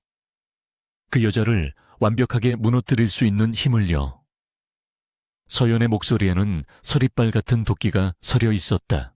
지훈은 주먹을 꽉 쥐어 손톱이 살을 파고들 정도였는데 자신의 무능함과 계모의 잔혹함에 치가 떨렸다. 그래서 비비안 리가 된 거구나. 태성그룹을 집어삼키고 그 여자를 파멸시키기 위해서. 지훈의 말에 서연은 고개를 끄덕였다. 맞아요. 당신도 미워했어요. 나를 지켜주지 못한 당신을 원망하기도 했죠. 하지만 오늘 차해석장에서 당신이 달려왔을 때 알았어요. 당신도 피해자였다는 걸. 지훈은 서연의 손을 더욱 꽉 잡으며 그녀의 눈을 똑바로 응시했다. 이제 다시는 혼자 싸우게 하지 않을게. 내 모든 걸 걸고 맹세해. 박미경, 그리고 그녀와 결탁한 모든 인간들, 내가 직접 지옥으로 보내줄 거야. 지훈의 눈빛은 결연했고 그 안에는 더 이상 망설임이나 흔들림이 없었다.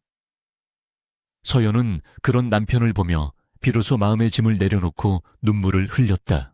고마워요, 지훈 씨. 당신을 믿어요. 두 사람은 서로를 끌어안았고 병실안은 두 사람의 울음소리로 가득 찼다. 그것은 지난 5년간의 오해와 아픔을 씻어내고 새로운 시작을 알리는 정화의 의식과도 같았다. 한참을 그렇게 안고 있던 두 사람은 문이 열리는 소리에 화들짝 놀라 떨어졌는데 문틈으로 작은 머리가 빼꼼히 보였다. 엄마, 민재가 잠옷 차림으로 눈을 비비며 서 있었고 아이는 본능적으로 엄마가 있는 곳을 찾아온 것이었다. 서연은 아픈 몸을 일으키려 했지만 지훈이 말리며 민재를 안아 올려 침대 위로 데려왔다. 민재야, 엄마 많이 아파. 조심해야 해. 지훈의 주의에도 불구하고 민재는 서연의 품으로 파고들었고 서연은 아픔도 잊은 채 아이를 꼭 안아주었다. 엄마 맞지? 이모 아니고 엄마 맞지?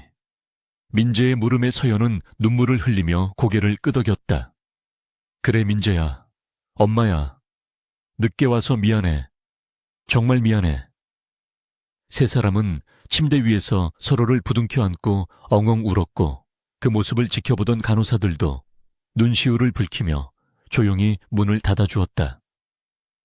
가족의 재회는 그렇게 눈물 속에서 이루어졌지만 그들의 앞에는 아직 거대한 폭풍이 기다리고 있었다. 다음 날 아침 지훈은 병실에서 간단히 씻고 정장을 갈아입은 뒤 서연과 마주 앉았다. 이제 감정적인 해소는 끝났고 차가운 이성으로 반격의 칼날을 갈아야 할 시간이었다. 주주총회가 3일 남았어. 박미경은 이번 총회에서 나를 해임하고 자신의 친아들을 회장 자리에 앉히려는 계획을 세우고 있어. 이번 납치 사건도 나를 흔들어 총회 준비를 못하게 하려는 수작이었을 거야. 서연은 침대 헤드에 기대어 앉아 있었지만 눈빛만은 총기 있게 빛나고 있었다. 그 여자는 지금 내가 죽었거나 중상을 입어 움직이지 못할 거라고 생각하고 있을 거예요. 납치범들이 잡혔다는 소식은 들었겠지만 구체적인 상황은 모를 테니까요. 이 점을 이용해야 해요. 서연은 비즈니스맨 특유의 날카로운 분석력을 발휘하기 시작했다. 내가 가진 정보들을 당신에게 넘길게. 박미경이 페이퍼 컴퍼니를 통해 빼돌린 비자금 내역, 최, 상무의 뇌물 수수 증거, 그리고 5년 전 내 사고와 관련된 통화 녹취록 복사본까지. 제임스가 클라우드에 모두 저장해뒀어. 서연의 말에 지훈은 감탄했다. 그녀는 단순히 숨어 지낸 것이 아니라 치밀하게 복수의 칼을 갈아왔던 것이다. 아니, 당신이 직접 폭로해. 주주총회장에 당신이 걸어 들어가는 거야. 죽은 줄 알았던 며느리이자 아내가. 그리고 태성그룹의 대주주인 비비안 리로서 그들 앞에 서는 거지. 지훈의 제안에 서연은 잠시 생각에 잠기더니 고개를 끄덕였다. 그래요. 그게 가장 확실한 방법이겠죠. 그 여자의 표정이 볼만하겠네요. 하지만 몸 상태가 걱정이야. 무리하면 안 돼. 지훈의 걱정스러운 말에 서연은 씩씩하게 웃어 보였다. 내 아들을 건드린 대가를 치르게 하는 일인데 이 정도 고통쯤은 아무것도 아니에요. 휠체어를 타고서라도 갈 거예요. 그녀의 의지는 강철보다 단단해 보였고 지훈은 그런 그녀가 자랑스러우면서도 한편으로는 안쓰러웠다. 지훈은 김 실장을 불러 병실 보안을 최고 수준으로 강화하고 서연의 생존 사실이 외부로 새나가지 않도록 철저히 통제하라고 지시했다. 언론에는 비비안 리 대표가 과로로 쓰러져 당분간 외부 일정을 취소한다고 발표하게 하여 박미경을 안심시키려는 연막 작전을 폈다. 박미경은 납치 작전이 실패했다는 보고를 받고 분노했지만 비비안이 병원에 갇혀 있다는 소식에 쾌재를 부르며 주주총회 준비에 박차를 가했다. 병실은 곧 작전 상황실로 변했고 지훈과 서연은 머리를 맞대고 박미경을 무너뜨릴 완벽한 시나리오를 짰다. 서연은 월가에서 배운 금융 지식을 활용하여 박미경의 자금줄을 차단할 계획을 세웠고 지훈은 그룹 내 자신의 우호 지분을 규합하고 중립적인 이사들을 설득하는 작업에 들어갔다. 부부의 호흡은 척척 맞았고 그들은 마치 오랜 파트너처럼 완벽한 팀워크를 보여주었다. 한편 박미경은 자신의 집무실에서 승리의 축배를 들고 있었다. 강지훈, 내 놈이 아무리 발버둥 쳐봐야 소용없어. 이번 주주총회가 끝나면 태성은 내 것이 될 거야. 그리고 그 눈엣 가시 같은 손자 녀석도 외국으로 보내버려야지. 그녀는 자신의 몰락이 코앞에 닥친 줄도 모르고 허황된 꿈에 젖어 있었다. 주주총회 전날 밤 지훈은 병실 소파에 누워 잠든 서연과 민재를 바라보며 잠을 이루지 못했다. 내일이면 모든 것이 끝날 것이다. 5년간의 악몽도. 끈질긴 악연도 모두 끊어내고 진정한 행복을 찾을 수 있을 것이다. 그는 자리에서 일어나 서연의 이마에 가볍게 키스하며 속삭였다. 잘 자요, 내 사랑.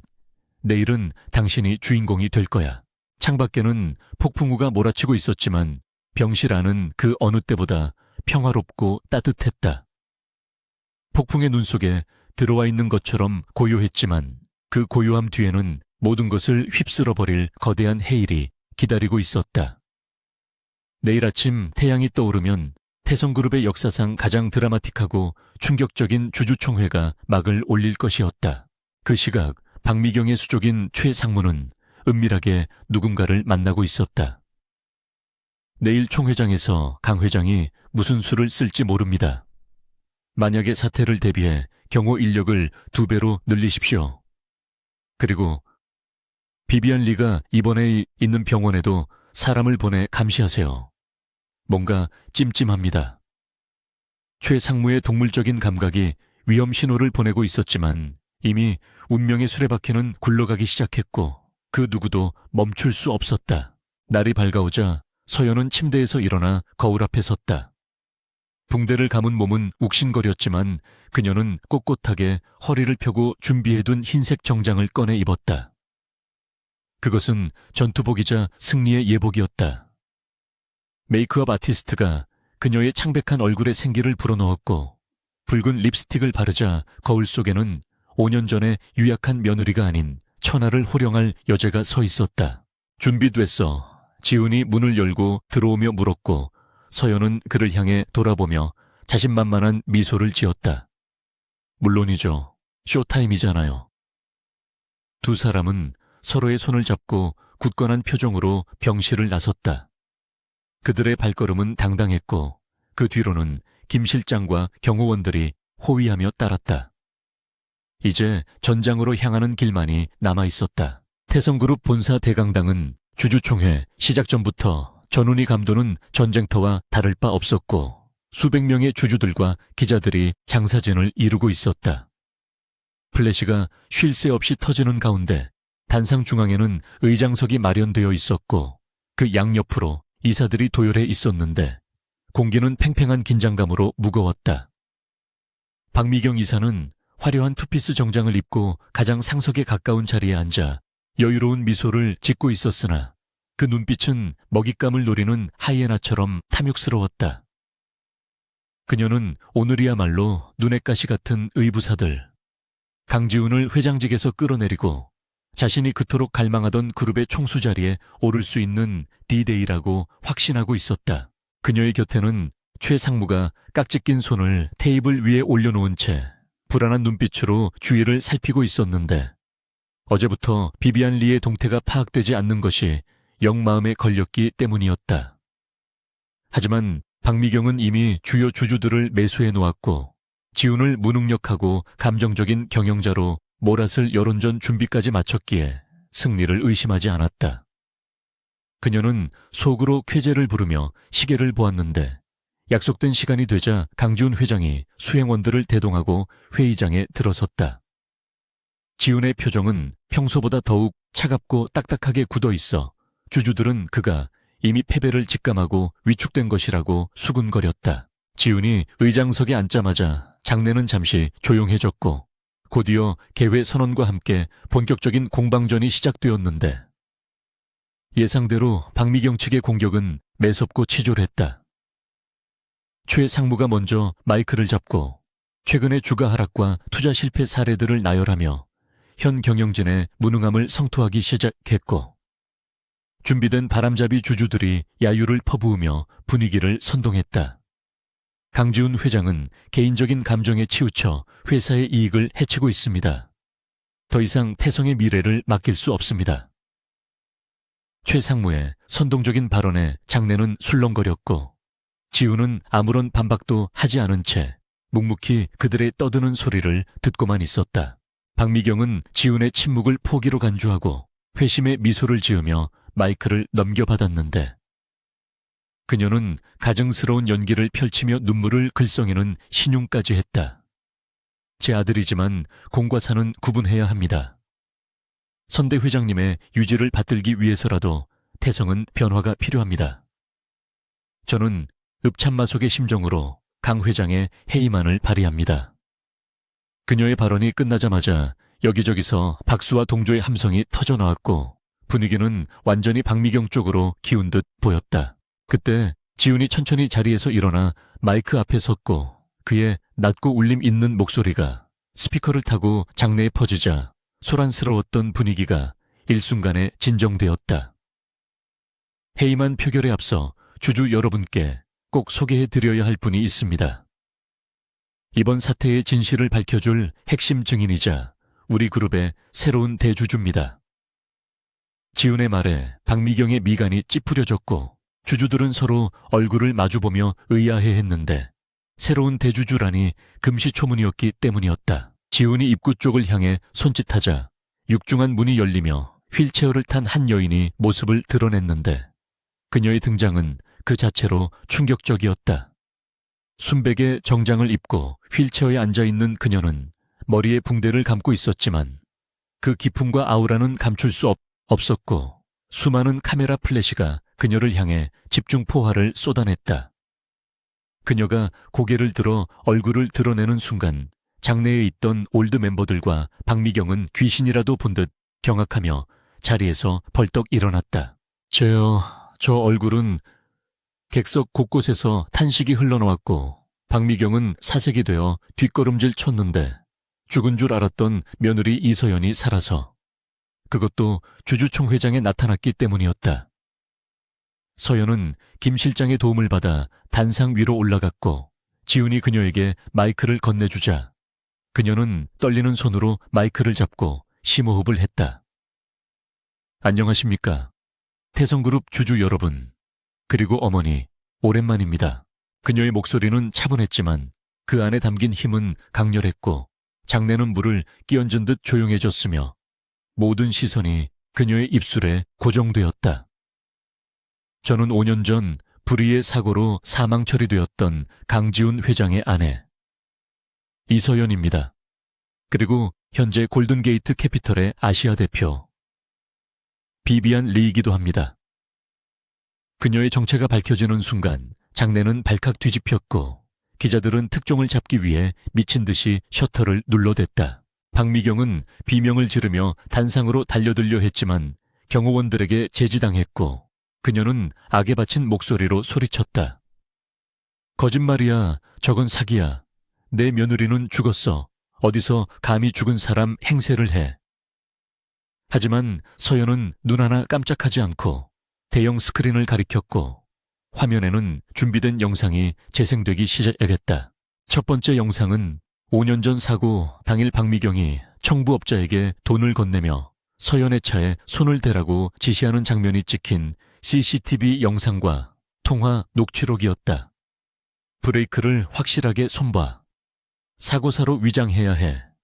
뒤탈 없게 처리해. 스피커를 통해 흘러나오는 박미경의 목소리는 너무나 선명하고 소름 끼쳐서 듣는 이들의 등골을 서늘하게 만들었다.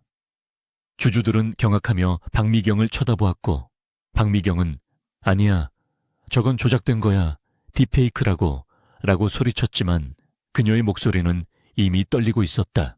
화면은 곧바로 바뀌어 며칠 전 민재의 납치 사건 당시 납치범들과 최 상무가 주고받은 문자 메시지와 송금 내역을 보여주었다. 물건 확보했습니다. 처리할까요? 일단 대기해. 회장놈 반응 보고 결정한다. 명백한 증거들 앞에서 최 상무는 다리에 힘이 풀려 주저앉았고 주주들은 분노하며 야유를 퍼붓기 시작했다. 살인자들 당장 끌어내려. 서여연은 눈물을 머금은 채 말을 이었다. 이들은 단순히 경영권을 뺏기 위해 며느리를 죽이려 했고 그것도 모자라 어린 손자까지 납치했습니다.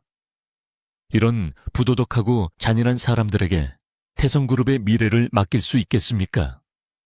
그녀의 호소는 주주들의 마음을 움직였고 여론은 순식간에 반전되어 박미경과 최 상무를 규탄하는 목소리로 가득 찼다. 지훈은 마이크를 잡고 단호하게 선언했다. 이 시간부로 박미경 이사와 최 상무 그리고 이 범죄에 가담한 모든 임원들의 해임을 안건으로 상정합니다. 그리고 이들은 법의 심판을 받게 될 것입니다. 말이 끝나기가 무섭게 회의장 문이 열리고 제복을 입은 경찰들과 검찰 수사관들이 들이닥쳤다. 박미경 씨, 당신을 살인교사, 횡령, 그리고 미성년자 약취 유인 혐의로 긴급 체포합니다. 수갑이 채워지는 순간 박미경은 발악하며 지훈과 서연을 저주했다. 내가 이대로 끝날 것 같아. 난 태성의 안주인이야. 너희들 가만 안 둬. 이거 놔 놓으란 말이야. 그녀의 추악한 모습은 생중계 카메라를 통해 전국으로 송출되었고 그녀가 쌓아올린 명성은 산산조각이 났다. 최 상무 역시 고개를 떨군 채 수갑을 차고 끌려나갔고 그들과 결탁했던 이사들은 사색이 되어 도망치려 했으나 이미 출구는 봉쇄된 상태였다. 회의장은 아수라장이 되었지만 그 혼란 속에서도 지훈과 서연은 서로의 손을 꼭 잡고 흔들림 없이 서 있었다. 그것은 정의가 승리하는 순간이었고 5년간의 긴 어둠을 걷어내는 찬란한 빛이었다. 박미경이 끌려나간 뒤 장내는 점차 안정을 되찾았고 지훈은 다시 마이크를 잡고 주주들에게 고개 숙여 사과했다. 불미스러운 일로 심려를 끼쳐드려 죄송합니다. 하지만 이제 모든 썩은 부분을 도려냈습니다. 저와 제 아내 그리고 여기 계신 임직원들이 힘을 합쳐 투명하고 정의로운 태성그룹을 만들겠습니다. 주주들은 기립박수로 화답했고 지훈과 서연을 향한 지지를 보냈다. 서연은 휠체어에서 일어나 지훈의 부축을 받으며 단상 중앙에 섰는데 비록 몸은 상처투성이었지만 그 어느 때보다 아름답고 강인해 보였다. 그녀는 눈물을 흘리며 자신을 응원해주는 사람들을 바라보았고 지훈은 그녀의 어깨를 감싸 안으며 귓가에 속삭였다. 고생했어. 당신이 해냈어. 주주총회가 끝나고 텅 빈 회의장에 남은 두 사람은 창밖으로 보이는 서울의 풍경을 바라보았다. 폭풍우가 지나간 하늘은 맑게 개어 있었고 따스한 햇살이 유리창을 통해 쏟아져 들어오고 있었다. 이제 정말 끝난 거겠죠. 서연의 물음에 지훈은 그녀의 이마에 입을 맞추며 대답했다. 아니, 이제 시작이야. 우리 세 식구가 함께하는 진짜 행복의 시작. 그날 저녁 뉴스는 태성그룹의 주주총회 소식으로 도배되었고 박미경과 그 일당의 구속수사 소식이 속보로 전해졌다. 여론은 서연의 드라마틱한 생환과 모성애에 열광했고 태성그룹의 주가는 오히려 급등하는 기현상을 보였다. 서연은 국민적인 영웅이자 비극을 극복한 아이콘으로 떠올랐고 비비안 리로서의 능력 또한 재조명받았다. 병원으로 돌아온 서연은 민재와 재회했는데 TV를 통해 엄마의 활약상을 본 민재는 엄지손가락을 치켰으며 자랑스러워했다. 엄마가 나쁜 할머니 혼내준 거야. 짱 멋있다. 아이의 천진난만한 칭찬에 서연과 지훈은 소리내어 웃었고 병실안은 그 어느 때보다 따뜻한 온기로 가득 찼다. 하지만 아직 해결해야 할 일이 남아있었다. 서연은 비비안 리라는 신분과 이서연이라는 신분을 정리해야 했고 골든게이트 캐피털과의 관계도 재정립해야 했다.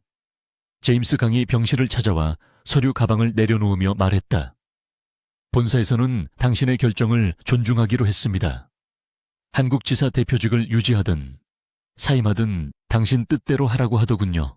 서연은 잠시 고민하다가 서류를 집어들었다. 나는 이제 도망치지 않을 거예요. 비비안 리로서의 커리어도 이서연으로서의 삶도 모두 포기하지 않겠어요. 태성그룹과 골든게이트의 파트너십을 더욱 공고히 해서 다시는 이런 비극이 일어나지 않도록 감시자 역할을 할 겁니다. 그녀의 당찬 포부에 제임스는 흐뭇한 미소를 지으며 고개를 끄덕였다. 지훈은 그런 아내의 모습을 보며 다시 한번 반했다.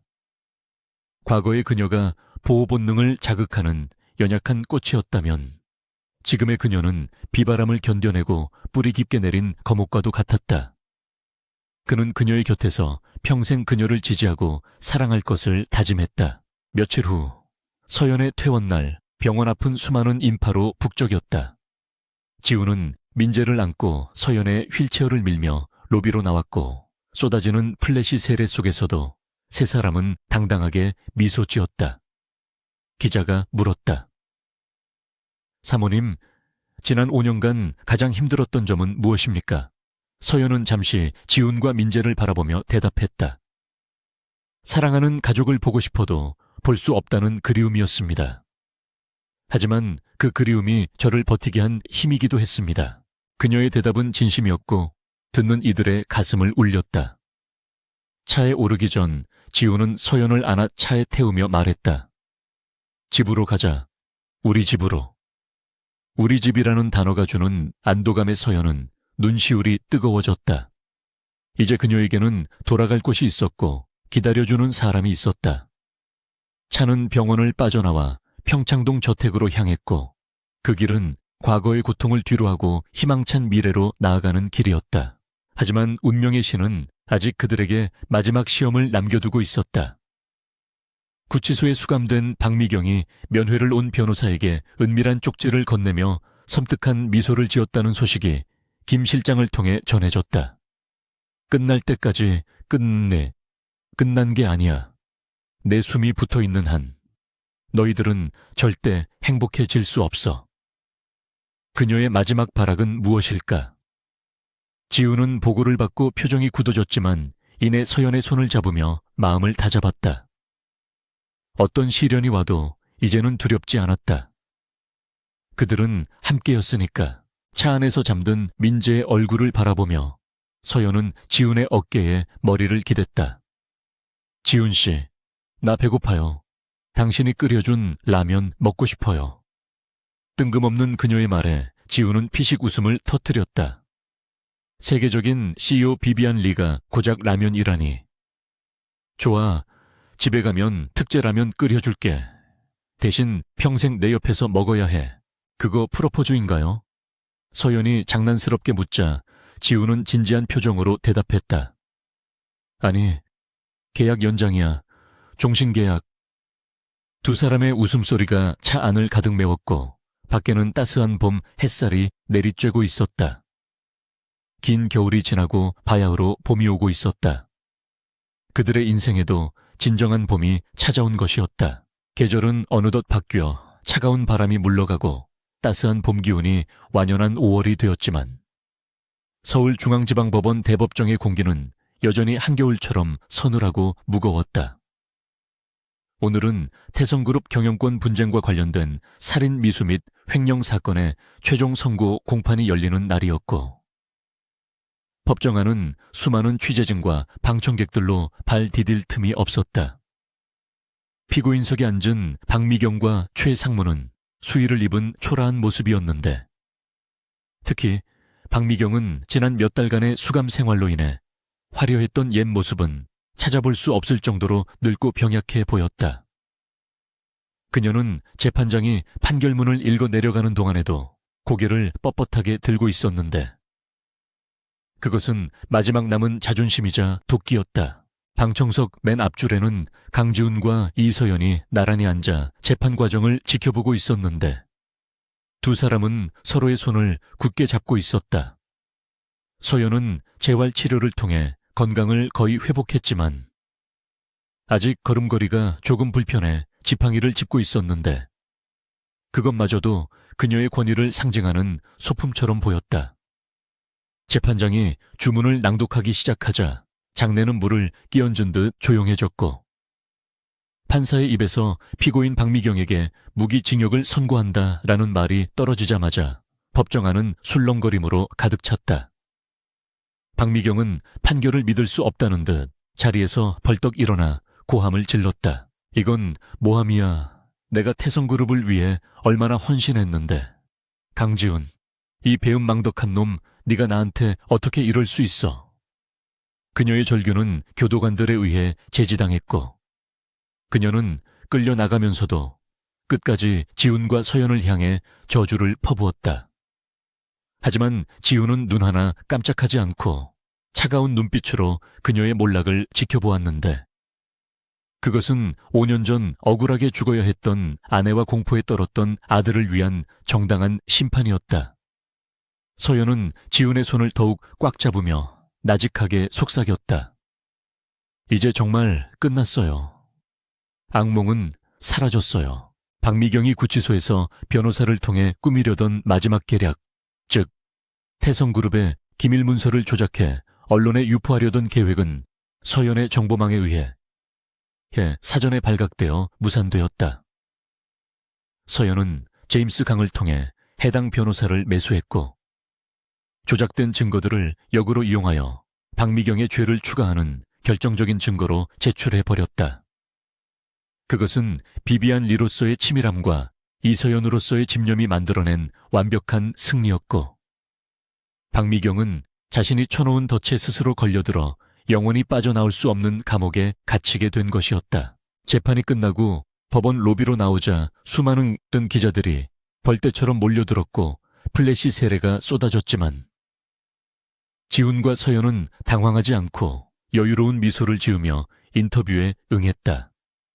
정의가 살아있음을 보여준 판결이라고 생각합니다. 이제 태성그룹은 과거의 어두운 그림자를 걷어내고 투명하고 정직한 기업으로 거듭날 것입니다. 지훈의 당당한 선언은 다음 날 모든 신문의 한 면을 장식했고 태성그룹의 주가는 연일 신고가를 경신하며 고공행진을 이어갔다. 사건이 마무리된 후 서연은 공식적으로 비비안 리라는 이름을 내려놓고 본명인 이서연으로 돌아왔지만 골든게이트 캐피털과의 파트너십은 그대로 유지하며 태성그룹의 등기 이사로 취임했다. 그녀는 탁월한 투자 감각과 글로벌 네트워크를 활용해 태성그룹의 해외 진출을 성공적으로 이끌었고 회사 내에서는 철의 여인이라는 별명으로 불리며 존경받는 리더가 되었다. 지훈과 서연은 각자의 위치에서 서로를 보완하며 완벽한 시너지를 발휘했고 재계에서는 두 사람을 최강의 부부 경영인이라고 칭송했다. 어느 화창한 주말 지훈의 가족은 교회에 있는 조용한 별장으로 휴가를 떠났는데 그곳은 넓은 잔디밭과 맑은 계곡이 있어 민재가 가장 좋아하는 장소였다. 민재는 이제 더 이상 낯선 사람을 두려워하거나 악몽에 시달리지 않았고 또래 아이들처럼 밝고 활기찬 모습으로 잔디밭을 뛰어다녔다. 지훈과 서연은 테라스에 앉아 아이가 노는 모습을 바라보며 차를 마셨는데 따스한 햇살과 시원한 바람 그리고 사랑하는 가족이 함께하는 이 평범한 순간이 그들에게는 무엇보다 소중한 기적이었다. 민재가 정말 많이 밝아졌어. 당신 덕분이야. 지훈이 서연의 어깨를 감싸며 말했고 서연은 찻잔을 내려놓으며 미소 지었다. 아니에요. 우리 모두가 노력한 덕분이죠. 그리고 민재는 생각보다 훨씬 강한 아이예요. 아빠를 닮아서요. 두 사람은 서로를 바라보며 웃음을 터뜨렸고 그 웃음소리는 바람을 타고 멀리 퍼져나갔다. 서연의 팔에는 화재 사고 때 입은 흉터가 희미하게 남아있었지만 그녀는 더 이상 그것을 감추려 하지 않았다. 그 흉터는 가족을 지켜낸 훈장이자 그녀의 삶을 증명하는 역사였기 때문이었다. 서연아, 우리 다시 결혼식을 올리는 건 어때? 지훈의 갑작스러운 제안에 서연은 눈을 동그랗게 떴다. 결혼식이요? 새삼스럽게 무슨. 지훈은 진지한 표정으로 그녀의 손을 잡았다. 5년 전 우리의 결혼식은 비즈니스에 가까웠잖아. 제대로 된 프로포즈도 못했고 이번에는 진짜 우리 가족만을 위한 사랑을 맹세하는 의식을 치르고 싶어. 서연은 잠시 고민하는 듯 하다가 이내 환하게 웃으며 고개를 끄덕였다. 좋아요. 대신 화려하게 말고 아주 소박하게 해요. 우리 세 식구와 정말 가까운 사람들만 초대해서요. 한 달 후 저택의 정원에서 작은 결혼식이 열렸는데 하객은 제임스 강과 김 실장 그리고 몇몇 가까운 지인들 뿐이었다. 서연은 화려한 웨딩드레스 대신 심플한 화이트 원피스를 입고 화관을 썼으며 지훈은 단정한 턱시도 차림이었다. 민재는 앙증맞은 정장을 입고 예물 반지를 전달하는 화동 역할을 맡았는데 아이가 긴장한 표정으로 반지를 들고 걸어오는 모습의 하객들은 엄마 미소를 지었다. 주례 없이 진행된 결혼식에서 두 사람은 서로에게 직접 작성한 서약서를 낭독했다. 나 강지훈은 당신이 내 곁에 없는 동안 숨을 쉬어도 산 것이 아니었습니다. 죽음의 문턱에서 돌아와준 당신을 내 남은 생을 다 바쳐 사랑하고 지킬 것을 맹세합니다.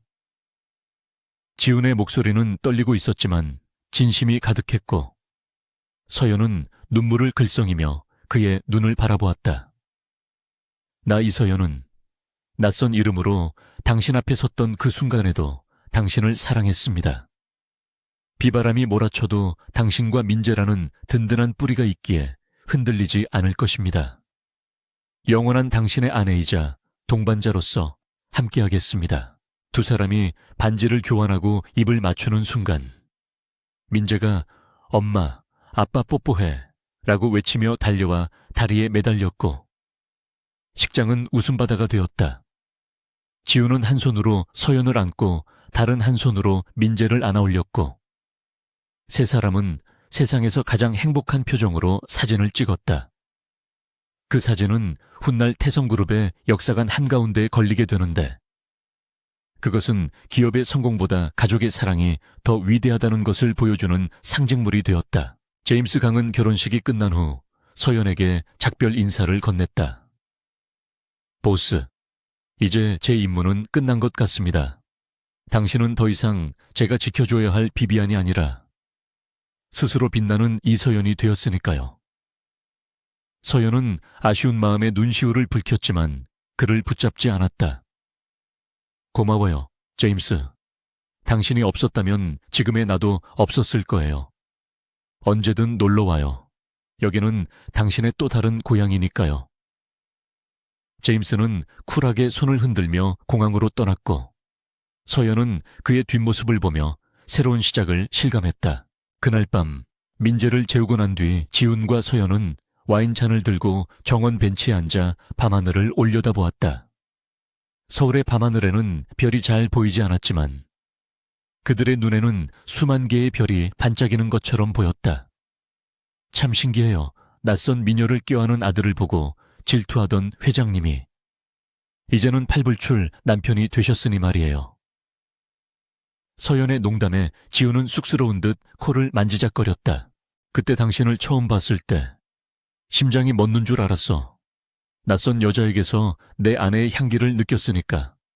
어쩌면 내 영혼은 처음부터 당신을 알아봤던 건지도 몰라. 지훈의 고백에 서연은 그의 어깨에 머리를 기대며 속삭였다.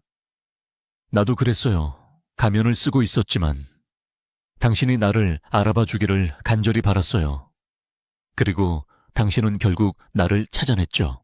지훈은 서연의 이마에, 눈에, 그리고 입술에 부드럽게 키스했다. 사랑해, 서연아. 어제도, 오늘도, 그리고 내일도. 사랑해요. 지훈 씨, 영원히. 두 사람의 그림자가 달빛 아래 하나로 포개졌고 그들을 감싸고 있는 공기는 더할 나위 없이 평온하고 달콤했다. 과거의 아픔과 시련은 두 사람의 사랑을 더욱 단단하게 만드는 걸음이 되었고 그들은 이제 어떤 폭풍우가 몰아쳐도 서로의 손을 놓지 않을 것이다. 이야기는 여기서 끝이 나지만 강지훈과 이서연 그리고 민재의 삶은 계속될 것이다. 그들은 때로는 다투기도 하고 때로는 힘든 일에 부딪히기도 하겠지만 가족이라는 이름으로 서로를 지지하며 나아갈 것이다. 낯선 미녀가 아내였다는 드라마틱한 반전은 세간의 화제가 되었다가 점차 잊혀지겠지만 그들이 보여준 용기와 사랑 그리고 정의에 대한 이야기는 오랫동안 사람들의 기억 속에 남아 전설처럼 회자될 것이다. 저택의 불이 하나둘 꺼지고 고요한 어둠이 찾아왔지만 그 집에서 흘러나오는 따스한 온기는 밤새도록 꺼지지 않았다. 그것은 행복이라는 이름의 등불이었고 그들은 그 빛 속에서 가장 아름다운 꿈을 꾸며 잠들었다.